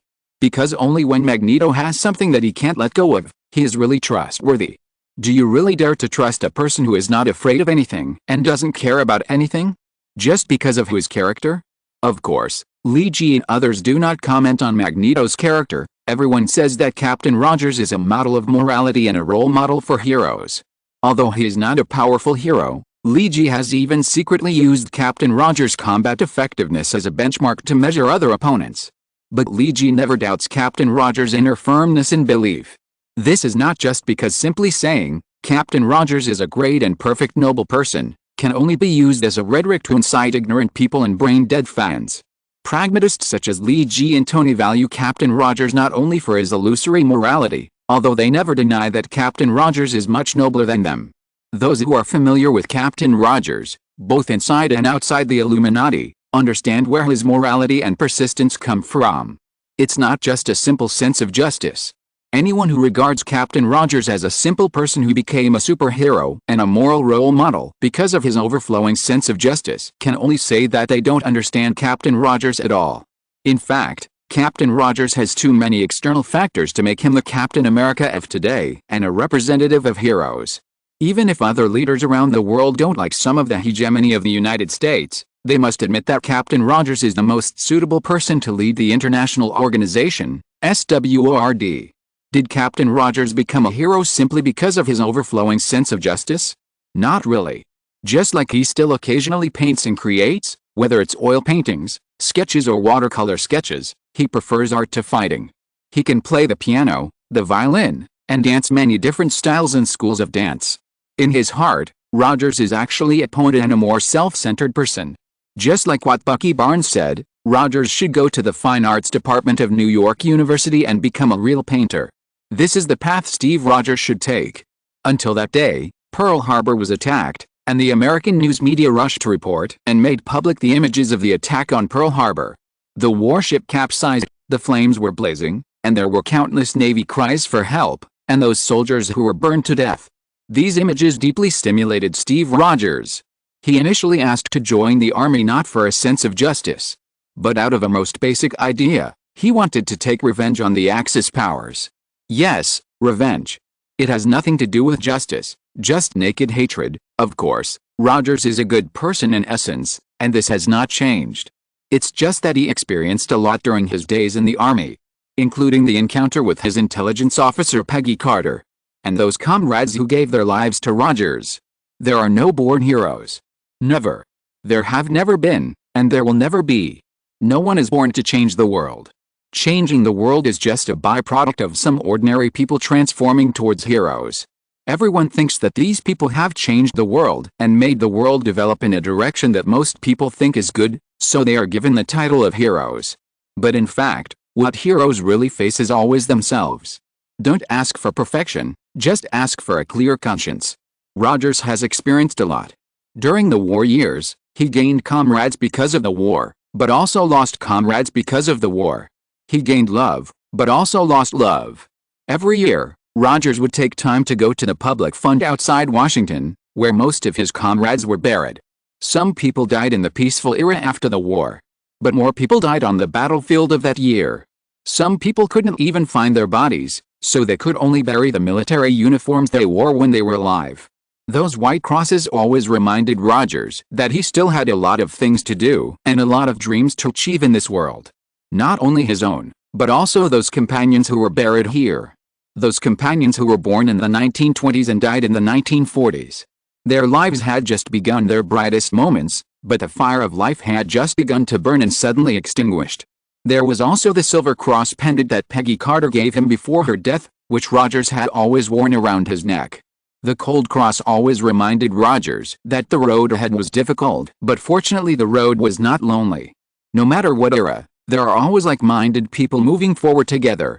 Because we deeply know where the source of Captain Rogers' persistence is, and we also know that he can continue like this. So Captain Rogers is worthy of everyone's trust, and this trust is what everyone is willing to entrust their lives to him. People will become stronger when they have something to care about and insist on, and others will be willing to trust him. And Magneto obviously has never had these things. It seems that all the important things in his life have been taken away. Only some false illusions and some crazy obsessions are left to support him to live. Why did Lee Ji suggest that Magneto find an old partner? This is not a joke or a joke about Magneto. Instead, he really hoped that this old hippie could have something to settle him down. If he suddenly went crazy one day, he should consider whether he should destroy the things he cares about before destroying the world. Although Magneto and Professor X showed resistance when faced with a dozen invitations to senior social gatherings handed over by Lee Ji has been persistently asking them to have a good contact with some elegant ladies of advanced age. Maybe just a few contacts can create sparks of love? This kind of thing is uncertain. Not only Magneto did not have a good face for Lee Ji's sales promotion, but even Professor Charles, who has always had a good temper, showed displeasure. It was not until Lee Ji heard the news about Quicksilver and Scarlet Witch that he stopped his matchmaking work. Anyway, the result is the same. It doesn't matter whether Magneto is concerned about his children or his wife. Since Magneto found his children, Lee Ji has never disturbed Magneto and Charles's peaceful life again. He thinks having 2 children is enough. Didn't you see that Wolverine's personality changed after he had 2 children? Magneto is so old now, he might be even more easily influenced than Wolverine. So Lee Ji is waiting for Magneto to become a good father or something with peace of mind. But will things really go as planned? Anyway, it is difficult for Lee Ji to know what will happen between Magneto, his father and his daughter. After all, this is their family affair, and it is enough for him to help him find his son and daughter. Until that day. It was a calm afternoon, and the temperature on Venus remained at a suitable 312 degrees. Professor Charles was leisurely pruning the branches of a bird of paradise, a kind of flower, in the ecological park. A burst of hurried footsteps came over, accompanied by Magneto's exasperated voice. That's terrible. Now I think maybe we should go to the Senior Citizen Association, Charles. P.S. Asking for votes on Monday. If you're listening to this novel on a channel other than Fanfic World, it means they downloaded and uploaded it without effort. We cordially invite you to visit our channel, Mundo Fanfic Novelis. There you'll find the original version of this story, and you can explore many other novels of various genres. We're waiting for you to immerse yourself in a world of incredible novels. Chapter 843 Unexpected Encounter. I mean, are you serious? Attending a senior citizen gathering. Professor Charles adjusted his tie because he felt that it was too tight and made him uncomfortable. Of course I am serious. We are here now, what are you still hesitating about? Magneto Marx's expression did not show any joy of attending a senior citizen gathering, but seemed to be avoiding something. Now Professor Charles and Magneto Marx are attending a senior citizen gathering in a blues club in Montreal, Canada. The melodious blues music is very stylish, which reminds people of the feeling of the 1960s. Especially the adaptation of Elvis classic songs into blues jazz makes people recall the old times. The beautiful 1960s. Listening to the music, Professor Charles couldn't help but think of his youth. At that time, he was still a handsome young man who didn't need a wheelchair and had a long flowing cool hair. Magneto Marx sneered at Charles's sigh. The wonderful 60s? Do you mean the outbreak of the racism crisis, the emergence of anti-war thoughts, the demonstrations everywhere, and the Cold War Iron Curtain? At that time, Coca-Cola was a fashionable drink, and the pocket money of ordinary children might not be able to afford it. It's not like now, when you go to a fast food restaurant and order a hamburger meal, you can drink as much Coke as you want. This is the case in the American Golden Gate restaurant. Professor Charles was almost speechless after being choked by Magneto. The professor looked at Marx and said, "At least we didn't have to worry about the problem of adolescent obesity in that era." Marx continued to sneer, "You sound like you really worried about it. Have you really regarded yourself as a great educator over the years? Admit it, you think the 60s were beautiful not because that era was really beautiful, but because you were young and handsome at that time, and you could casually hook up with all kinds of beautiful girls in the bar outside Harvard University." Marx's words were quite merciless. Professor Charles, who is always good-tempered, couldn't help but get angry.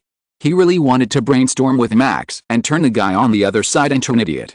Although the combination of Max and Charles stood on the edge of the blues club, they still attracted some people's attention. If you put aside Magneto Max's personality and other factors, his appearance is really good. He looks like a literary old hippie, and at the same time, he can also look like an elegant old gentleman. Although Professor Charles looked inconvenient to move in a wheelchair, he had a smile on his lips, and he looked kind and well-dressed, looking like a learned and wise man. The two of them standing together were a handsome combination of the elderly. It still attracted the attention of single ladies. Most of the people who came to this senior social gathering were singles, such as widows or divorced. Most people came here to find the other half of their remaining life. Because living alone is a bit difficult for older people, Max and Charles looked like good targets. Don't think that older people don't like handsome men and beautiful women. This is a prejudice. Humans are animals that pursue beauty from the age of 8 to 80. For example, Miss Lorena, who attended this social gathering, although Lorena is 58 years old, she is still a miss, because she has never been married. If someone calls her a lady, she will feel offended. She was the first violinist of a symphony orchestra in Ottawa. When she was in her prime, she had many suitors. However, for various reasons, she chose to remain single until this age. Now she has retired from the symphony orchestra and returned to her hometown in Montreal to open a private violin training studio. Time has moved slowly on Miss Lorena, and the blade of time has not been too harsh on her. Although she is 58 years old, she looks like she is only in her 40s and just about 50 years old, or even a little less. When she was young, Miss Lorena felt that it was good to live alone. She had a relatively generous salary, and she had performed with a performance troupe all over the world and experienced the customs and practices of various places. Being young made her feel that everything was good. But when she got older, especially after she retired from the symphony orchestra and returned to Montreal to open a classroom, she felt more and more lonely. There were more than a dozen students in the classroom, all teenagers. When she was with those children, Lorena felt great and energetic.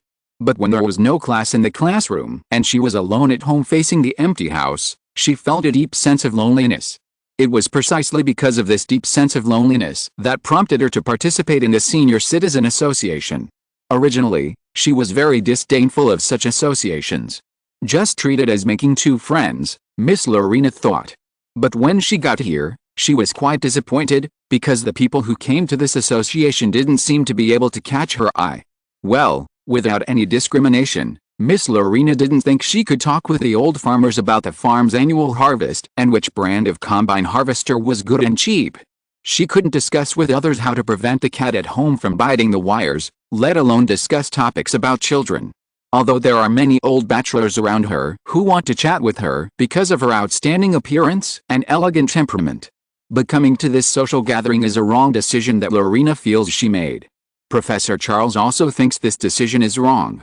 What are you thinking? You brought me here, but you neither go to dance with others nor drink at the bar. Professor Charles complained to the expressionless Magneto. Magneto replied to Charles expressionlessly, I just want to be quiet. Huh? Professor Charles looked at Magneto in disbelief, and at the same time he looked at the noisy crowd around him. You are looking for peace here. At least a blues version of Canon is playing here, while I have to face the wild version of Symphony of Fate at home. Max said dryly. At least Canon is much quieter than Symphony No. 5. Just as Marx finished speaking, a female voice interrupted him. Excuse me, sir. In fact, Beethoven's Symphony No. 5 also uses the composition technique of canon.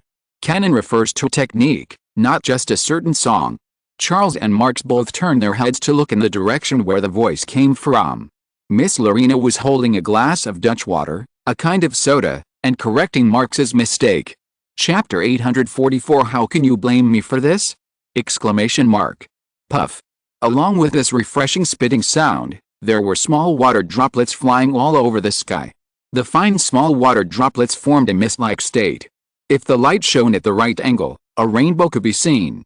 Tony Stark and Captain Rogers had never thought that Nightwalker Lee G was so extraordinary even in spraying water, and could easily create an artificial rainbow or something.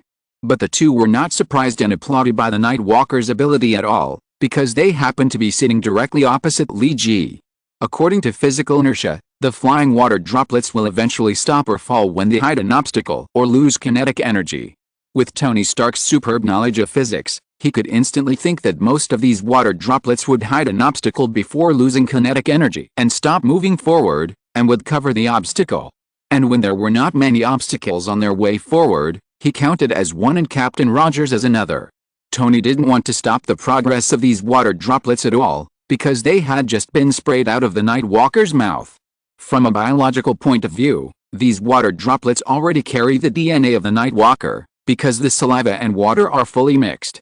Tony didn't want the water with the Nightwalker's DNA to spray on him, especially when he was washing his face. Just thinking about that feeling was terrible. His face was covered with the secretions of the Nightwalker's DNA. Ugh, Tony wanted to vomit just thinking about it. Captain Rogers, who was sitting opposite Tony, obviously had the same idea as Tony Stark. However, unlike Tony, Captain Rogers' brain may not be as fast as Tony Stark's, but his body's reaction ability and speed are much faster. At the moment when the small water droplets were about to touch the two people, Captain Rogers instantly pulled out the 5-pointed star shield under his feet. At the same time, the passive skill of the star ring shield was activated. All objects, or people, that want to attack the shield holder must break the shield before they can touch the body. Once this excellent passive skill was released, all the water droplets that were originally going to spray Tony and Rogers were blocked by the 5-pointed star shield. Captain Rogers put down his shield only after making sure that Li Ji would not erupt again. He looked at the water stains on his shield, and then said to Li Ji, "Wash my shield later." Li Ji was also very sorry for his loss of composure just now, so he did not refuse Captain Rogers' request. Instead, he nodded apologetically, "Okay, Captain, no problem, Captain. I was just a little shocked just now." Li Ji sorted out his emotions and took a deep breath. He did lose composure just now, but he felt that his loss of composure was not his fault. If there was anything to blame, it was because the news he just heard was too shocking. Originally, Li Ji was going to celebrate Peter's housewarming with Harry today. He had decided to buy the luxury apartment in downtown Manhattan. And he also explained the source of the money to Uncle Ben and Aunt May. Both of them were very happy and excited. Aunt May kept hugging Peter and kissing his forehead, while Uncle Ben kept repeating the name of Peter's father. He felt that he had lived up to his brother's expectations, raising Peter to adulthood and becoming an outstanding person.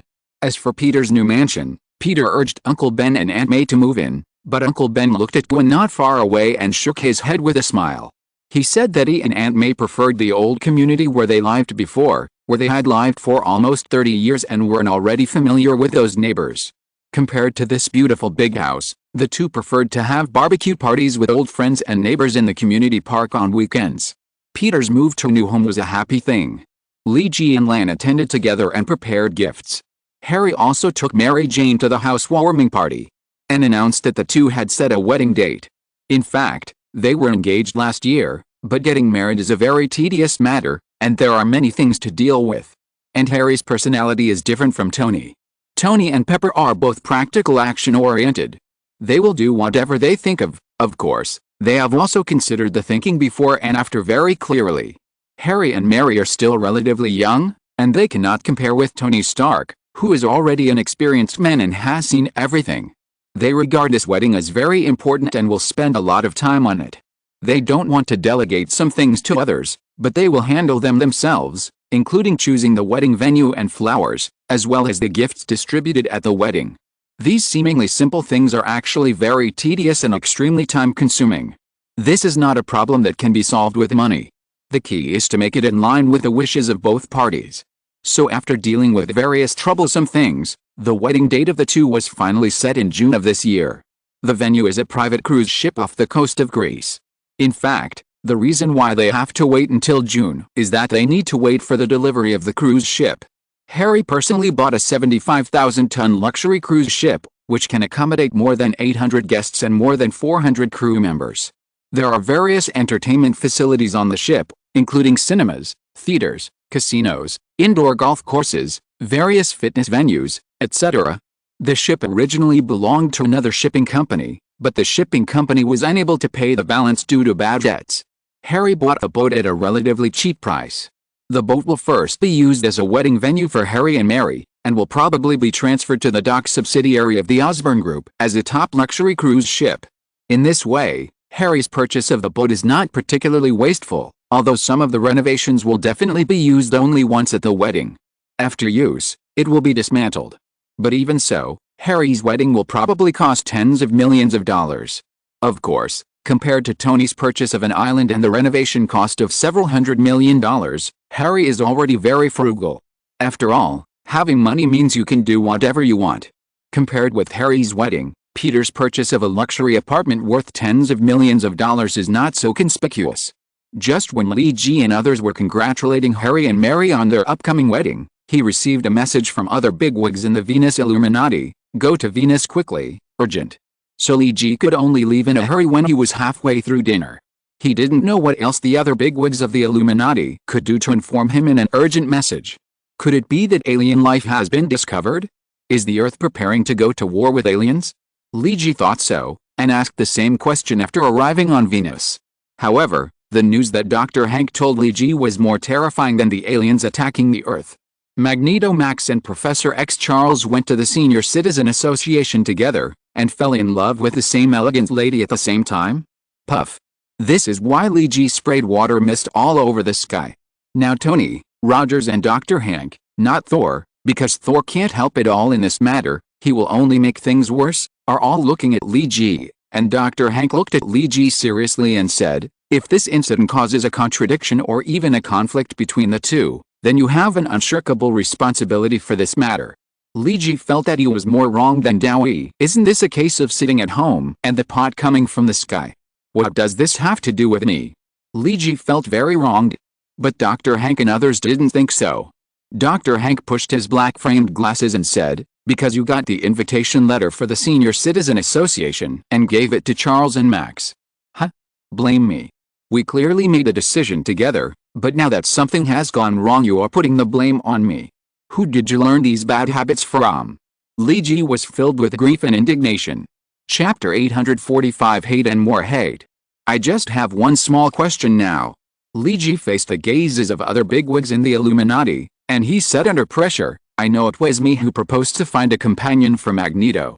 But our idea at that time was very simple, just to give Magneto a care, so that we can really believe that this old rogue has the possibility of turning over a new leaf. Only in this way can we let him continue his labor reform with confidence, instead of trying to get rid of him." Li Ji spread his hands and pointed at everyone present and said, "We always agreed to this matter at that time. We held a voting meeting, have you forgotten?" Facing Li Ji's inquiring gaze, Captain Rogers, Tony and Dr. Hank did not answer directly. Only after a while, Dr. Hank pushed his black-framed glasses and said, "But it was you who sent the invitation to them in the end. And it was you who first proposed this proposal. If the responsibility is divided according to the accountability system, I think you should account for 80%. Yes, you are the main person responsible. At most, we are just incidental." Tony Stark agreed with what Dr. Hank said, so he immediately expressed his opinion. Captain Rogers, who was sitting next to Tony, also nodded his head, expressing his agreement with the two people's opinions. "That's right, the three of us are at most the other 20%. Li Ji's mouth twitched. "Well, these people have planned to push the responsibility to themselves." Okay. Li Ji was a little helpless. "Well, even if I propose this plan, I have the main responsibility. But isn't this plan terminated?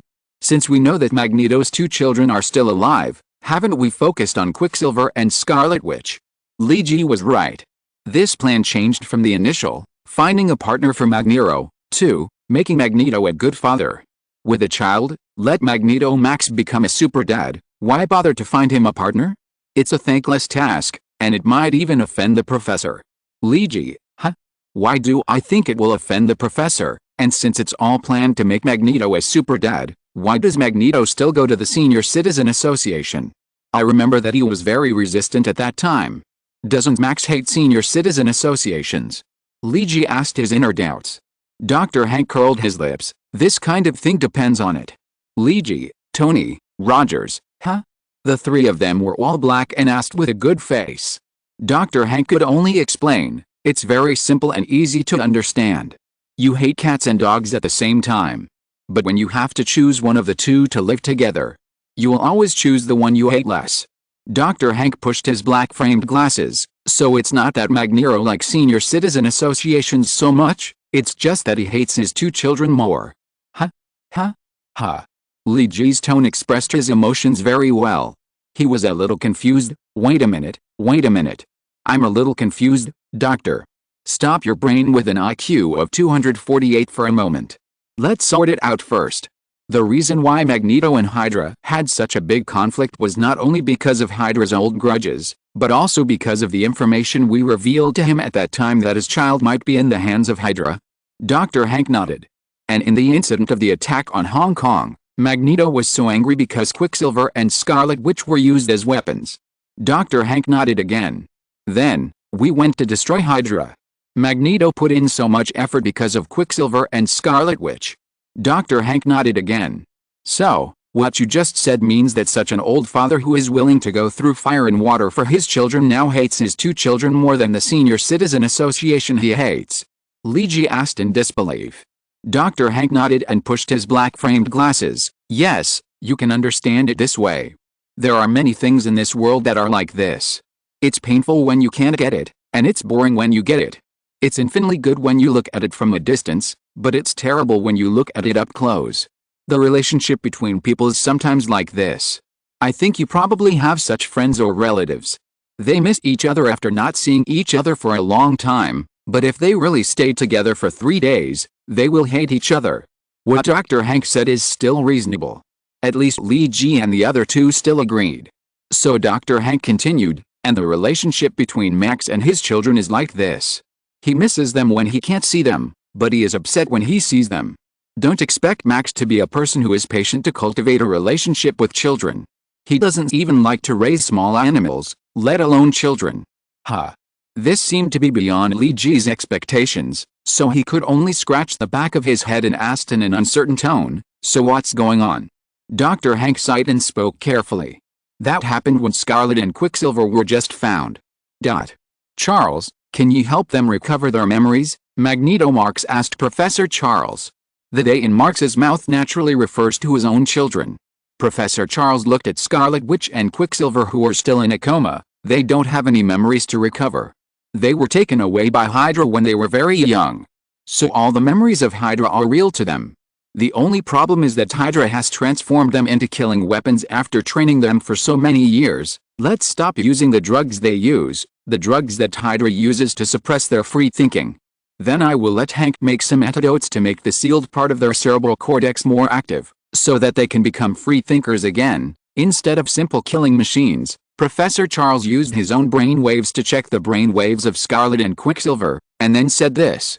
After that, it will be a long recovery process. You need to be mentally prepared. The drug that removed the control of Quicksilver and Scarlet went smoothly. Dr. Hank quickly found the formula for the antidote, and Quicksilver and Scarlet's ability to think freely was quickly restored. But the real trouble has just begun. Magneto Max took the hamburger meal made by Li Ji to the residence where Quicksilver and Scarlet Witch were temporarily staying, with a certain degree of imprisonment, because their conditions were still uncertain. As soon as Magneto handed the hamburger meal into their residence through the window, Quicksilver threw the meal out of the window. Coke and peanut butter spilled all over Magneto. Quicksilver and Scarlet Witch looked at Magneto coldly. Quicksilver even said, "How long are you going to keep us locked up, big devil?" Magneto clenched his fists outside, and reason told him that he could not kill his two children. Chapter 846 A Trio Date. In a restaurant in Montreal, Professor Charles, Magneto Max and Miss Lorena were sitting at a table. They were chatting with each other while waiting for the dishes to be served, and they looked very harmonious. This restaurant is famous for making braised oxtail, Western braised, Hungarian style. In fact, many Asians think that people in European and American countries do not eat animal offal and things like tails and claws, which is just a manifestation of blindness. Because some countries are accustomed to calling all countries foreign countries, and after visiting other countries several times, they always like to say, foreign countries are like this and that. But foreign countries are not just one country. There are more than 200 countries in the world, and there are dozens of countries of all sizes on the European continent alone. Maybe some countries do not eat these things, but one country cannot represent all foreign countries. 10 miles away, the pronunciation is different, and 100 miles away, the customs are different. Not to mention the taste. For example, Turkey, which is at the junction of Europe and Asia, eats all kinds of animal offal, including pigs, cattle and sheep, and the cooking skills are superb and skillful, and are no worse than those of Asian countries. Among the British cuisine, which is famous for its dark cuisine, there is also a cooking method that wraps sheep liver with sheep stomach and other internal organs. Does it sound a bit like Guangdong's pig stomach chicken? Of course, whether the taste of this kind of sheep stomach wrap can be accepted by Chinese people like pig stomach chicken is another matter. There are also the famous German pig feet and German sausages. There are many kinds of German sausages, some of which use the casing of pig large intestine. There are also Germans and some people around who are influenced by German food culture who also make blood sausage, which is similar to the blood sausage in northeast China. Although the taste and method must be somewhat different, it is essentially the same thing. During the winter Christmas, some countries in Northern Europe and Western Europe have the habit of drinking mulled wine. Yes, mulled wine. Boil the wine and add spices such as cinnamon powder. It is a winter drink. Because the alcohol evaporates a lot when the wine is heated, it is suitable for people of all ages to drink and eat fried sausages and fried blood sausages at the same time. This is very similar to the pig-killing dish of eating sauerkraut and blood sausage during the New Year in northeast China, and then having a bottle of warm Red Star or Guo Tao. This habit and method of drinking wine is roughly the same as people in southern China buying bulk rice wine. Wine in many European countries is sold in bulk, just like the bulk rice wine and white wine sold on the roadside in China. Take a large glass bottle and go to the store and say to the store owner, "Give me 20 euros of wine to take away." Then the store owner will ask, "Is it 3 years old or 5 years old? Here are Bordeaux grapes, and there are Cognac grapes, and this is from the New World grapes, Australia and America." Then after a lot of picking and choosing, the store owner will help you put the wine into the container you brought. This situation can be seen in many European farmers' markets. It has nothing to do with high-end, temperamental and overpackaged wines, but it is full of life. This is the lifestyle of most people in this world. Not everyone can afford top-level cognac or top-level Maute, and not everyone needs to taste wine carefully. This is just a lifestyle. It doesn't have to be too complicated and artificial. More people still choose these down-to-earth things in life, both in China and abroad. Just like this restaurant in Montreal that mainly sells braised oxtail, this restaurant has been open in Montreal for more than 30 years and is an old store, but the front is very inconspicuous, and Li Ji and Lan almost didn't find it. The front of this store is less than 5 meters wide on the street, which is really not big. In addition, the name of the restaurant written on the gray-green entrance awning is mottled with blood, which makes people miss it if they don't look for it deliberately. However, after entering, Li Ji found that this restaurant is a different world. Although the front is not wide, the interior of the restaurant is particularly long, and the interior area is much wider than the outside. The entire restaurant is a convex structure. Li Ji refused the waiter's table service and chose a position where he could observe Magneto and his group but was not very conspicuous. After ordering 2 oxtail sets, Li Ji turned his attention to Magneto and his group. This time, he came to observe Magneto and Professor X. The reason why the Illuminati bosses chose Li Ji is very simple. First, this matter was caused by Li Ji. Li Ji, I am not alone. I am definitely not alone. The second is that this guy is brave and careful, and can handle all kinds of situations. The third is that Nightwalker has excellent acting skills. After he and Lan used makeup to disguise their appearance, it would be difficult for Professor Charles to discover Nightwalker's identity without brainwave scanning. Of course, there is one last point, that is, the other 3 bosses don't want to get involved in this matter. So they finally unanimously voted to let the most suitable Nightwalker do this. Doesn't this feel a bit like being appointed? Dr. Hank pushed his black-framed glasses. How can a democratic appointment be called an appointment? This is the choice of the people. Lan drank the sparkling wine before dinner and whispered to Li Ji, "Is this what you asked me out for?" Li Ji came back to his senses and looked at Lan. "What?" Lan pursed his lips and pointed in the direction of Magneto and Charles and said, "Yes, are we going to watch those 2 people on the date?" Li Ji covered his forehead and said helplessly, "I didn't want to, but the organization has made a decision, so I had to come. I was confused at the time, thinking that I was staying at home. Well, why did I come here to do this? You disturbed their 3 dates. If Magneto and Professor X both lose their temper, you may not be able to escape." Lan told Li Ji the truth. Li Ji nodded sullenly. If Magneto and Professor X join forces to attack, Dr. Banner One Punch Banner is probably going to stay. These 2 people together are more than 1 + 1. Li Ji looked in the direction of Magneto and Professor Charles. They were talking to an elegant woman who looked to be in her 40s or even 50. The scene was harmonious and peaceful. But Li Ji felt a little uneasy. This scene seemed wrong. There must be a third person on a 3-person date, and the atmosphere must be tense. It was just like when Peter went to London to have dinner with Gwen and Brian last time. Why were these three so quiet? Was it the calm before the storm? Just as Li Ji was lost in thought, his dish arrived. Chapter 847 Worried. No matter how deep Li Ji was in thought, Magneto, Max, Professor X, Charles, and Miss Lorena were still talking happily at the dinner table. Because Magneto and Professor X could not find out, Li Ji and Lan could not use any eavesdropping means. Because no one, including the big guys of the Illuminati, was sure to eavesdrop on the privacy of these two people without being discovered. If they were discovered, it would not be a simple embarrassment to solve. Li Ji had seen Magneto use Gaara's move, Sanfua Funeral, in Naruto, and Magneto's power was much stronger than Gaara's. And the ultimate move of Misaka Mikado in a certain scientific railgun was just a simple basic move for Magneto. Annoying Magneto? The body of Red Skull Schmidt, which was split into two halves, was still flashing in Li Ji's mind. So in order not to anger Magneto, who was prone to rampage, Li Ji and Lan did not have any monitoring equipment, and could not hear the conversation between Magneto, Charles, and Miss Lorena. Li Ji always felt that this was the calm before the storm. He was afraid that the two old friends would suddenly draw their swords against each other in the next moment. Just like the melodramatic plot in some TV series, a man would go all out for his beloved. So Li Ji was in no mood to eat the delicious braised oxtail. But Lan didn't care. She tasted the braised oxtail. Although the taste was a bit strong for her, it was still undeniably delicious. Why are you daydreaming? No one here is like you, still thinking after the main course is served. Isn't it too easy to attract other people's attention? Lan said while eating the braised oxtail in small bites. Li Ji thought about it and it was indeed the case, so he also began to attack the braised oxtail.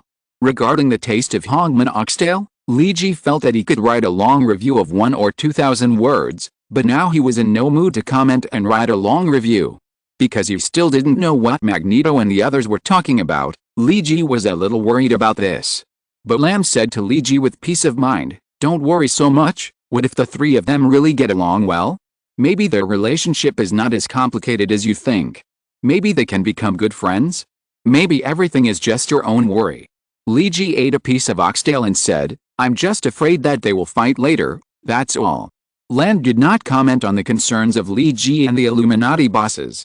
She shrugged and spread her hands. "You think too much? In fact, maybe you are too self-righteous? Do you think you need to control everything? This idea is a bit dangerous. Absolute power will bring absolute corruption." Li Ji was suddenly startled when he heard Lan's words. He looked up at Lan and opened his mouth, but he didn't know what to say.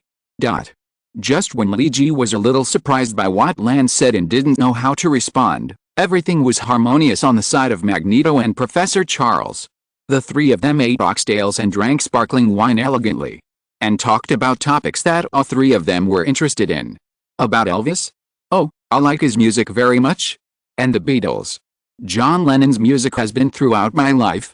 It makes me feel the power of music. It's a pity that Elvis and John Lennon died too early, otherwise their status in music history would be higher." Lorena said with regret. "I also like Elvis, those with blues flavor. He is one of the early singers who integrated black blues music into mainstream pop music." Charles said this, and he seemed to be in a good mood. "In fact, I also have a collection of Elvis and Beatles vinyl records. They are all treasures from the 1960s and 1970s, and they are the most authentic versions of those years." "Wow." Lorena raised her eyebrows and said with some envy, "Then I need to see it when I have time. Can I listen to it?" Professor Charles looked at Lorena with a smile on his face, and said without hesitation, "Of course you are welcome." When Magneto Marx heard that the two were talking happily, he couldn't help coughing. "Ahem. What's wrong with you? Do you need to put on more clothes?" Lorena turned her eyes to Marx. Magneto curled his lips. "No, thank you for your concern. I just think we should get back to the topic." Lorena and Professor Charles both laughed, and then Lorena said to Marx, "Marx, be honest. I don't want to pretend to be an educator or a psychologist. Those are not what I'm good at. But if you believe it, I think music can empower people." Lorena said this to Magneto, and she seemed confident. Many young children wander the streets all day long with nothing to do. They make trouble and have violent personalities. Many times it is because their youth has nowhere to go, and they don't know how to express themselves. Many people may go astray because of some trivial things. Lorena glanced at Magneto. For example, the two children we mentioned before about you. They are disobedient, aren't they? Lorena's tone was inquiring. Before Magneto spoke, Charles answered before him, disobedient, very disobedient. They didn't even eat the meals delivered by their old father himself. And they were sarcastic to him. You have to know how frustrated Max was at the time. Magneto's eyes widened when he heard Charles' words. If ice could kill, Magneto would have torn Charles into pieces. Because Charles described him as a pitiful and helpless old man. I am one of the most powerful people in the world. I am not a lonely old man in a nursing home who can't find anyone to play chess with. Charles seemed to have clearly felt the anger of his old friend. He communicated with Max through brain waves. Relax a little, this is to help you, isn't it? Describe me as a lonely old man. Magneto was indignant. If you can handle your children by yourself and don't drag me to the Senior Citizen Association, I can praise you as the best in the world. Charles said, haven't we discussed it? Let Wanda, Scarlet Witch, and Pietro, Quicksilver, learn some music and let them find a suitable way to relax. First, let them become normal people, have a normal life and work, so that you can communicate normally. Wanda and Pietro have not lived a normal life these years. Professor Charles was right. In fact, at a senior social gathering, after Lorena pointed out Magneto's mistake about canon, the three of them started chatting, mainly Charles and Lorena, because Charles is easy to talk to. During the conversation with Lorena, Charles and Lorena talked about music. Charles also dabbled in this aspect. Born in a wealthy family, Charles often went to Broadway to watch musicals when he was young, and often went to symphonies when he grew up. Even now, he regularly buys and watches excellent musicals, ballets and concerts. For Charles, the conversation with Lorena was very pleasant. In fact, when Lorena interrupted, Magneto wanted to push Charles away. But Charles seemed to be addicted to chatting, and talked with Lorena from classical music to rock music in the 1980s. The more they talked, the more speculative they were. Finally, Professor Charles had a flash of inspiration. Why not let Quicksilver and Scarlet learn some music to relax their mood? And this idea was implemented by Professor Charles. Because he knew very well that it was impossible to make Magneto lower his status and become a very good father in terms of his temper. In this case, we can only start with Quicksilver and Scarlet. Charles actually still believes in the saying, good music can bring strength to people. Quicksilver and Scarlet have been trained by the killing machine for so many years, and they have never had any hobbies or fun. They are even worse off than Magneto. At least Magneto Max can rely on assembling Lego bricks, directing, acting, dubbing Lego figures, and making Lego movies to relieve stress. What do Quicksilver and Scarlet have? They have nothing. So Charles thought of, why not cultivate some hobbies for them? If they can have a little interest in music, whether it is playing classical music or liking pop music, forming a band or participating in a symphony orchestra, in short, let them indulge in it and have a great hobby. In this way, an important missing link in life can be made up. Then let the two children get familiar with the life of a normal person, have a normal person's thinking mode, and then Max will slowly enter the lives of the two children. This is the most appropriate way to resolve the conflict between Magneto and the two children. Only in this way, Max will not run to grab me to attend the Senior Citizen Association to escape reality when I am enjoying a leisurely afternoon. I started to do it when I thought of Charles, and Miss Lorena, who happened to be a good candidate. She is well-educated, elegant and well-mannered. Although she majored in violin, she is also proficient in many other instruments. At the same time, she opened a music classroom, which happened to teach young people. Professor Charles felt that there was no more suitable candidate than this. So after Charles' repeated persuasion, Magneto Max finally agreed to hand over Quicksilver and Scarlet to Lorena for teaching. Of course, Charles also had to prepare some backup measures to prevent Scarlet and Quicksilver from escaping now. Professor Charles looked at Max with a stinky face and sighed in his heart. He really worried about Max's family. If Max is still so ignorant, then I am afraid he can only give up. Let Magneto continue to drink the two children to seesaw. Charles really wanted to yell at Magneto, I am easy. Chapter 848 Why don't you come and sit for a while?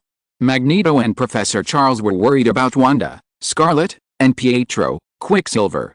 Although Magneto was not a very patient person, and he was a little helpless and upset with Wanda and Pietro. But after all, Wanda and Pietro were still his children. He would never expect to kill two annoying children. It would be ridiculous if that was the case. So although he was a little annoyed with Lorena, Mark still agreed with Charles' suggestion that Wanda and Pietro learn music, or more accurately, he acquiesced. Let the two children experience some influence first. There may be conflicts in this world caused by language barriers, or conflicts caused by mutual misunderstanding. But we all know that some things can be communicated across languages. For example, music and food. Lorena was graceful. Let the children named Wanda and Pietro learn to feel the charm of music first. Then I will try to guide and inspire their charm. Find the music they like, I believe they will like it. I have never met anyone who doesn't like music. At most, everyone has different tastes. Find the music that suits them and let them indulge in it.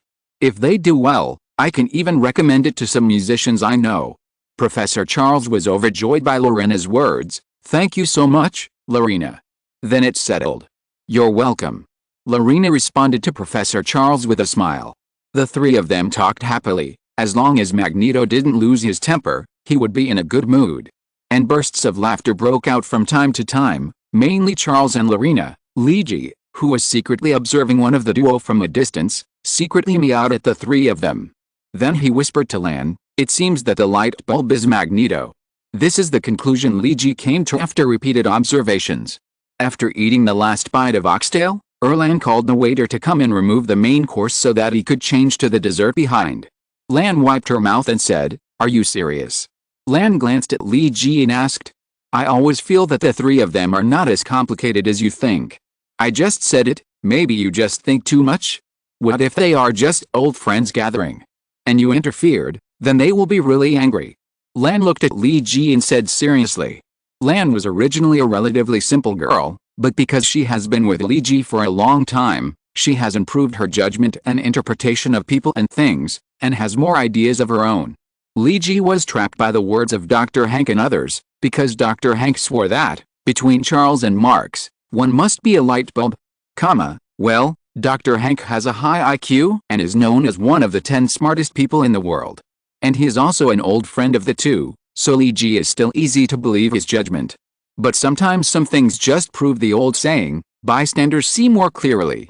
Lan is not a person in the game like Luigi or Hank. She knows the existence of the Illuminati because of her relationship with Luigi and Ancient One. But she has always been outside this organization, so she knows some things, but she is not involved in all of them. This gives Lan more perspectives as an observer. In fact, let's be frank. Even if the Professor and Magneto fall in love with a lady at the same time, it is their own business. Please, they are both old, can't they handle such things themselves? Lan said confidently. And do you think that with their relationship, who can separate them? Whether it is other things or liking a lady at the same time. Luigi touched his chin, and he suddenly felt that what Lan said made sense. Yes, what are these people worried about? Afraid that two old friends will fight for a woman who suddenly appeared? Please, is it possible? Luigi felt that he seemed to be worried. And what did this worry come from? It's because you, referring to the Illuminati, control too many things and think you can control everything. Lan pointed out the problem. So you think everything needs to be controlled by you, and only in this way can it be the best. Just like the matter between Professor Charles and Magneto this time. You think they can't handle this matter well. Tell me, in fact, you are starting to be arrogant. You think you can do anything. Lan scooped a piece of red seal cake with a spoon. The delicate cake melted in her mouth. She pointed at Luigi's nose with a spoon. You have done a lot of things and succeeded. But it is impossible for everything in this world to move forward according to personal ideas. For example, Master Ancient One, he is very strong, but he still can't change too many things. You can promote the development of these things, but it is always difficult to predict the final result. We must learn to recognize our own shortcomings. Luigi felt that what Lan said made sense, but he felt that these words were not like what Lan could say. So Luigi looked at Lan and asked, where did you learn all these things from? Lan raised his eyebrows and said, Carnegie's The Advantages and Disadvantages of Human Nature and Memoirs of a Night Walker, my first half of life written by Jason Lee, the Night Walker.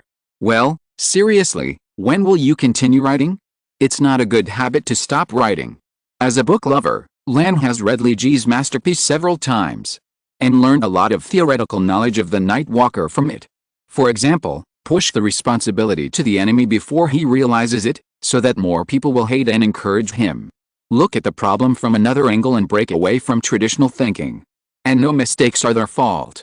Lan has carefully studied and read theories like these. Your book is really well written. If you look at some of the naive sentences in it, such as, "The Night Walker is so terrifying," at least the spiritual core is not bad compared to some famous books. Lan gave Li Ji a high evaluation. This made Li Ji a little flattered. "Are you serious?" Lan nodded. Li Ji continued to ask, "Which famous book do you think is similar to this book? Does it have the same spiritual core as that famous book?" Lan answered without hesitation, "The Thick Black School." Li Ji clenched his fists. This is the memoir of a superhero. But no matter how Li Ji reacted, Lan's eyes were full of sincerity. It is a masterpiece that can be compared with The Thick Black School. I think it can allow people who learn it to fully learn, self-praise, shirk responsibility and label others. Li Ji has decided that he will go back and burn the 300,000-word memoirs of a night walker, My First Half of Life. This book will obviously affect his reputation in the future. Just as Li Ji and Lan were arguing about how to evaluate the memoirs of the first half of a night walker's life, Professor Charles suddenly smiled in Li Ji's direction. And through brainwave communication, Professor Charles' voice rang in Li Ji's mind. "Jason? You're here? Why don't you come and make it together? The braised oxtail and red velvet cake here are very good." Chapter 849, Illuminati Expansion. Illuminati, Venus Base. The big guys of the Illuminati are all there, including Thor. If there's anything more embarrassing than being caught stalking someone, it is when you find out that the person you are stalking wants to do something completely different from what you thought. For example, this time Magneto and Charles and Lorena's meeting had nothing to do with dating or jealousy. Anyway, Charles said, "It's all for the children." Well, they went to the senior society not to find a partner, but to find a parenting expert. Who could have guessed such a shit? Anyway, the big guys of the Illuminati thought wrongly and were worried that the two old friends would fight. They even asked Li Ji to check on the two's movements, and report immediately if there was any problem and find a way to separate the two.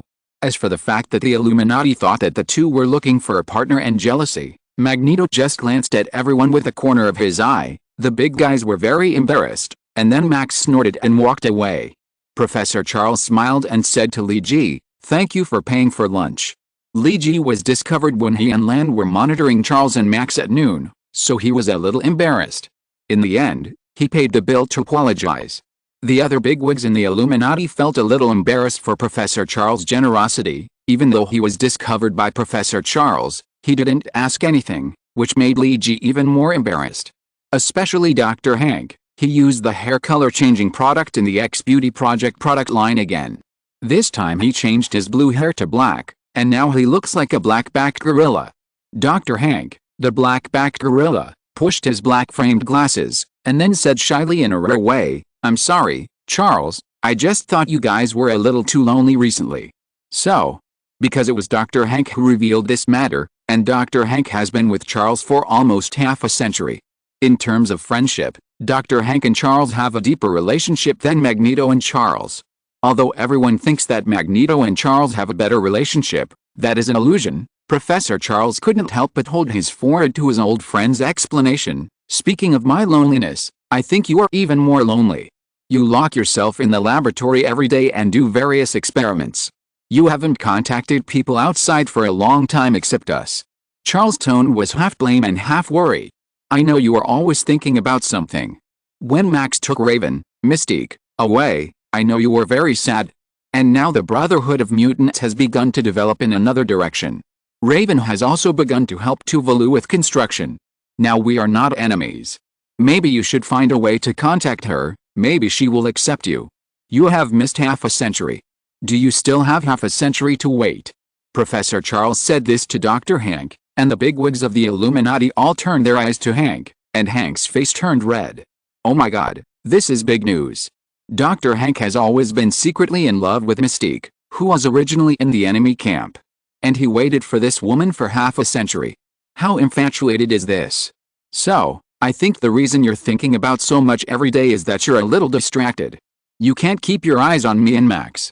You need to have your own life. I'm serious. Find a chance to talk to Raven. You still have a chance. I can help you with this. No matter how much she dislikes me, I'm still her brother. Professor Charles' words put an end to this farce. The beginning of this matter was due to Dr. Hank's imagination because he was a little too close. Everyone agreed to give Dr. Hank a vacation and let him find a girlfriend, no matter if it was Mystique or anyone else. In short, if he followed Charles and Max every day, something would definitely happen. Luigi guessed that this was probably from the anger of a single gorilla. And after doing some things to Quicksilver and Scarlet to make them temporarily lose their abilities, Professor Charles really began to let them learn music. You can live like normal people, learn music and have a skill. Even if you go to a bar to sing, it's better than fighting and killing. It's better to be a normal person. Although Charles used the medicine invented by Dr. Hank to temporarily seal the abilities of Quicksilver and Scarlet. But he had a very deep communication with the two beforehand. Compared with Magneto, who was stubborn and didn't know how to talk to children, Quicksilver and Scarlet obviously liked Professor Charles more. After all, he was an educator who had brought up countless students. Charles used his own methods to convince the two of them. In fact, Quicksilver and Scarlet themselves didn't miss their abilities at all. Because they didn't know what other uses their abilities had other than killing and destroying. Because they still remembered all kinds of things about killing people for Hydra, they didn't like this memory very much. Being a normal person without abilities actually sounds pretty good. And you can stay away from the old madman who roared at the two every day, "I am your father." Lorena accepted two new disciples, but Magneto didn't seem to be very grateful to Lorena, and he looked at her expressionlessly every time. Professor Charles and Lorena were very enthusiastic, and lent her all the old records they collected, and even donated a great phonograph to listen to these old vinyl records. Every time Charles would send Scarlet and Quicksilver to learn piano here, and if he had time, he would stay to listen to whether their level had improved, and give them encouragement. Charles and Lorena would listen to music together in Lorena's spare time, and then have a few drinks. It seems that their common ground in music makes them have a lot of common language. Of course, every time Marx would come to pick up his children and Charles and leave together on time, of course he had a stern face throughout the whole process. But these are just some small episodes. In fact, when he was following Professor Charles and Magneto Marx that day, what Lance said to Luigi made Luigi think about it. After thinking for many days, he convened an internal meeting of the Illuminati, and the agenda of the meeting was simple and clear. Luigi looked at everyone and asked, "Do we need to expand the scale and add new members?" Chapter 850 Candidate. "I'm thinking about whether we should expand the Illuminati." Luigi proposed his idea. But this idea did not immediately get everyone's support. Captain Rogers looked at Luigi with some doubts and asked, "Why do you think so?" Why did Luigi think so? In fact, the reason is very simple, that is, it is because of what Jan Land said to him, absolute power brings absolute corruption. The Illuminati is a secret organization, but it controls all kinds of resources. In essence, if Luigi and others are willing, they can turn the world upside down. And make trouble. And others don't know who is behind these things. In fact, what Luigi and others have done is almost the same. For example, the dead Red Skull Schmidt has something to say, but he can never say it. And now the Illuminati's stall is getting bigger and bigger, and it is difficult to take care of all aspects. For example, Captain Rogers has been doing political coordination. This almost exhausted all of Rogers' energy. As a political figure in the Illuminati, Captain Rogers is under a lot of pressure. When it comes to Tony Stark, he needs to provide various funds for the Illuminati. Most of these funds come from Shuguang Technology Company. Although hair toner, skin toner, and other cosmeceutical products have been sold all over the world and have earned Tony Stark the reputation of the king of cosmeceuticals, the operation of the company, especially the financial operation, must always be cautious and not reveal any flaws. Fortunately, Pepper Potts never asked Tony where he used those large sums of money. Pepper Potts would not be very opposed to using it for heroic causes, as long as it does not cause the company to be unable to operate normally or even go bankrupt. Because Iron Man, who is obsessed with heroic causes and technological manufacturing, is better than Tony Stark, who is obsessed with supermodels and Hollywood actresses. This is Pepper Potts giving Tony a way to relax his hobbies and interests, so that he doesn't have to contact those ex-girlfriends. After all, they are now married. In addition to the Horizon Foundation, there is also the Super High-Speed Rail Plan, etc. Tony Stark actually doesn't have much energy to do other things, he is also very busy. Then there's Dr. Hank. Compared to Tony Stark, who is only proficient in energy, machinery and military industry, Dr. Hank is more versatile. Especially in the fields of biology and genetics, he is the world's top scientist. Without him, Shuguang Technology's flagship products would not be developed. And the product line of the X-Beauty project would not be possible. Now the products of the X-Beauty project have begun preliminary laboratory production. From the fact that Dr. Hank changes his blue hair into different colors every day, it is clear that his experiment is still making progress. Dr. Hank is also very busy. As for Professor Charles, he needs to communicate with mutants and connect with Tuvalu. In particular, he needs to watch Magneto to prevent a whole old rogue from suddenly going crazy and doing something bad one day. So most of Professor Charles' energy is also involved. He doesn't have much time to do more things. And what about Li Ji? He himself is not very relaxed, although he seems to be one of the most relaxed in the Illuminati. But he needs to be responsible for communicating and balancing various forces, and also has to come up with various ideas and grasp the direction of the overall situation. So he looks very idle, but in fact he is a firefighter. If he is really busy, he is the busiest one. Of course, the Illuminati has another big boss. Thor, the god of thunder, Alaska, from Asgard. He is the most idle one in the Illuminati, and he is really idle. In addition to taking care of children every day, Thor's experience is spent on writing a diary about the growth of children in the orphanage. Thor wants to compile a set of teaching materials, as mentioned earlier. As for why Thor is so idle, you can know why from the fact that he can fall asleep during every meeting. There are 6 people in the Illuminati meeting, 5 of whom are serious looking, Commander Ikari, and the other one is Alaska, who is drooling and snoring. It always feels like something strange is mixed in. Li Ji sometimes wonders, is Thor really stupid or just pretending to be stupid? It seems that he is the most free and easy here, putting aside the confusing field. Is he wise but foolish or foolish but wise? Li Ji scanned the people around him and shook his head and said, "We have too much power and it's too concentrated. It's hard to say whether this is a good thing or a bad thing. And we have too few people. I think there will always be problems if this goes on. Especially in the future, we may have to face more things." What Li Ji called the future refers more to the things that the Illuminati is planning now, including the Solar System Defense Circle Plan, such as the follow-up plan of the Super High-Speed Railway, and the X-Beauty Plan, and April is coming soon. If nothing goes wrong, Mr. Reed, the rubber man in the Fantastic Four, will lead his 4-person team back to Earth from the moon. The lunar scientific expedition that lasted almost a year has ended, and they have also set up a small-scale mine and settlement on the moon. The first batch of helium-3 ore will be transported back from the moon. This is a big deal, and the whole world is watching. The Illuminati's stall is spreading more and more, and Li Ji deeply feels the shortage of manpower. "We have too few people, Captain." Li Ji said his thoughts, and to be honest, we actually lack some means of self-discipline. Maybe introducing some fresh blood will help us control the growing power. To be honest, I don't want to be a slave to power. Li Ji's words were very straightforward. In fact, everyone in the Illuminati felt what he said.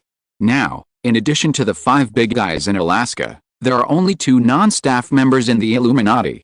One is Magneto, who is currently the Illuminati's royal blacksmith, specializing in construction work and not participating in decision-making. The other is the word spirit Damon. Li Ji kept his promise. Except for summoning Damon when needed, he was allowed to live his life happily at other times. As a hired hero, the Illuminati pays him a salary of $1 million a year. Although this is about the value of a Hawkeye for 10 years, the Illuminati thinks it is still worth it. Damon's ability can be of great use at certain times. I am not against recruiting more people. But the selection of personnel needs to be very cautious. This is the opinion put forward by Professor Charles. Li Ji said, "It is indeed necessary to be cautious. In fact, this is also the purpose of my meeting with everyone. We need to discuss together. Can these 2 people join the Illuminati?" Tony looked up while playing with a lighter in his hand and asked, "Who do you propose?" Li Ji said, "They are all acquaintances. One is Dr. Bruce Banner, and the other is the narcissistic maniac Doom." Just as the Illuminati held an internal expansion meeting, a small meeting was also held in a spaceship in a star field in the 3rd cantilever of the Milky Way. They were discussing the direction the ship should go next. P.S. It was supposed to update 1 chapter in the morning and 1 chapter in the afternoon. But recently, I was too busy with a renovation. It was not a full package project, but a subcontracted and half-packaged project. It was really busy and tiring. Please forgive me. End of this chapter. Thank you very much for reaching the end. Don't forget to like. Looking for more exclusive content and immediate access? Subscribe to our Patreon. Remember, every like, subscription, or donation encourages us to continue. Thanks to everyone. See you in the next video.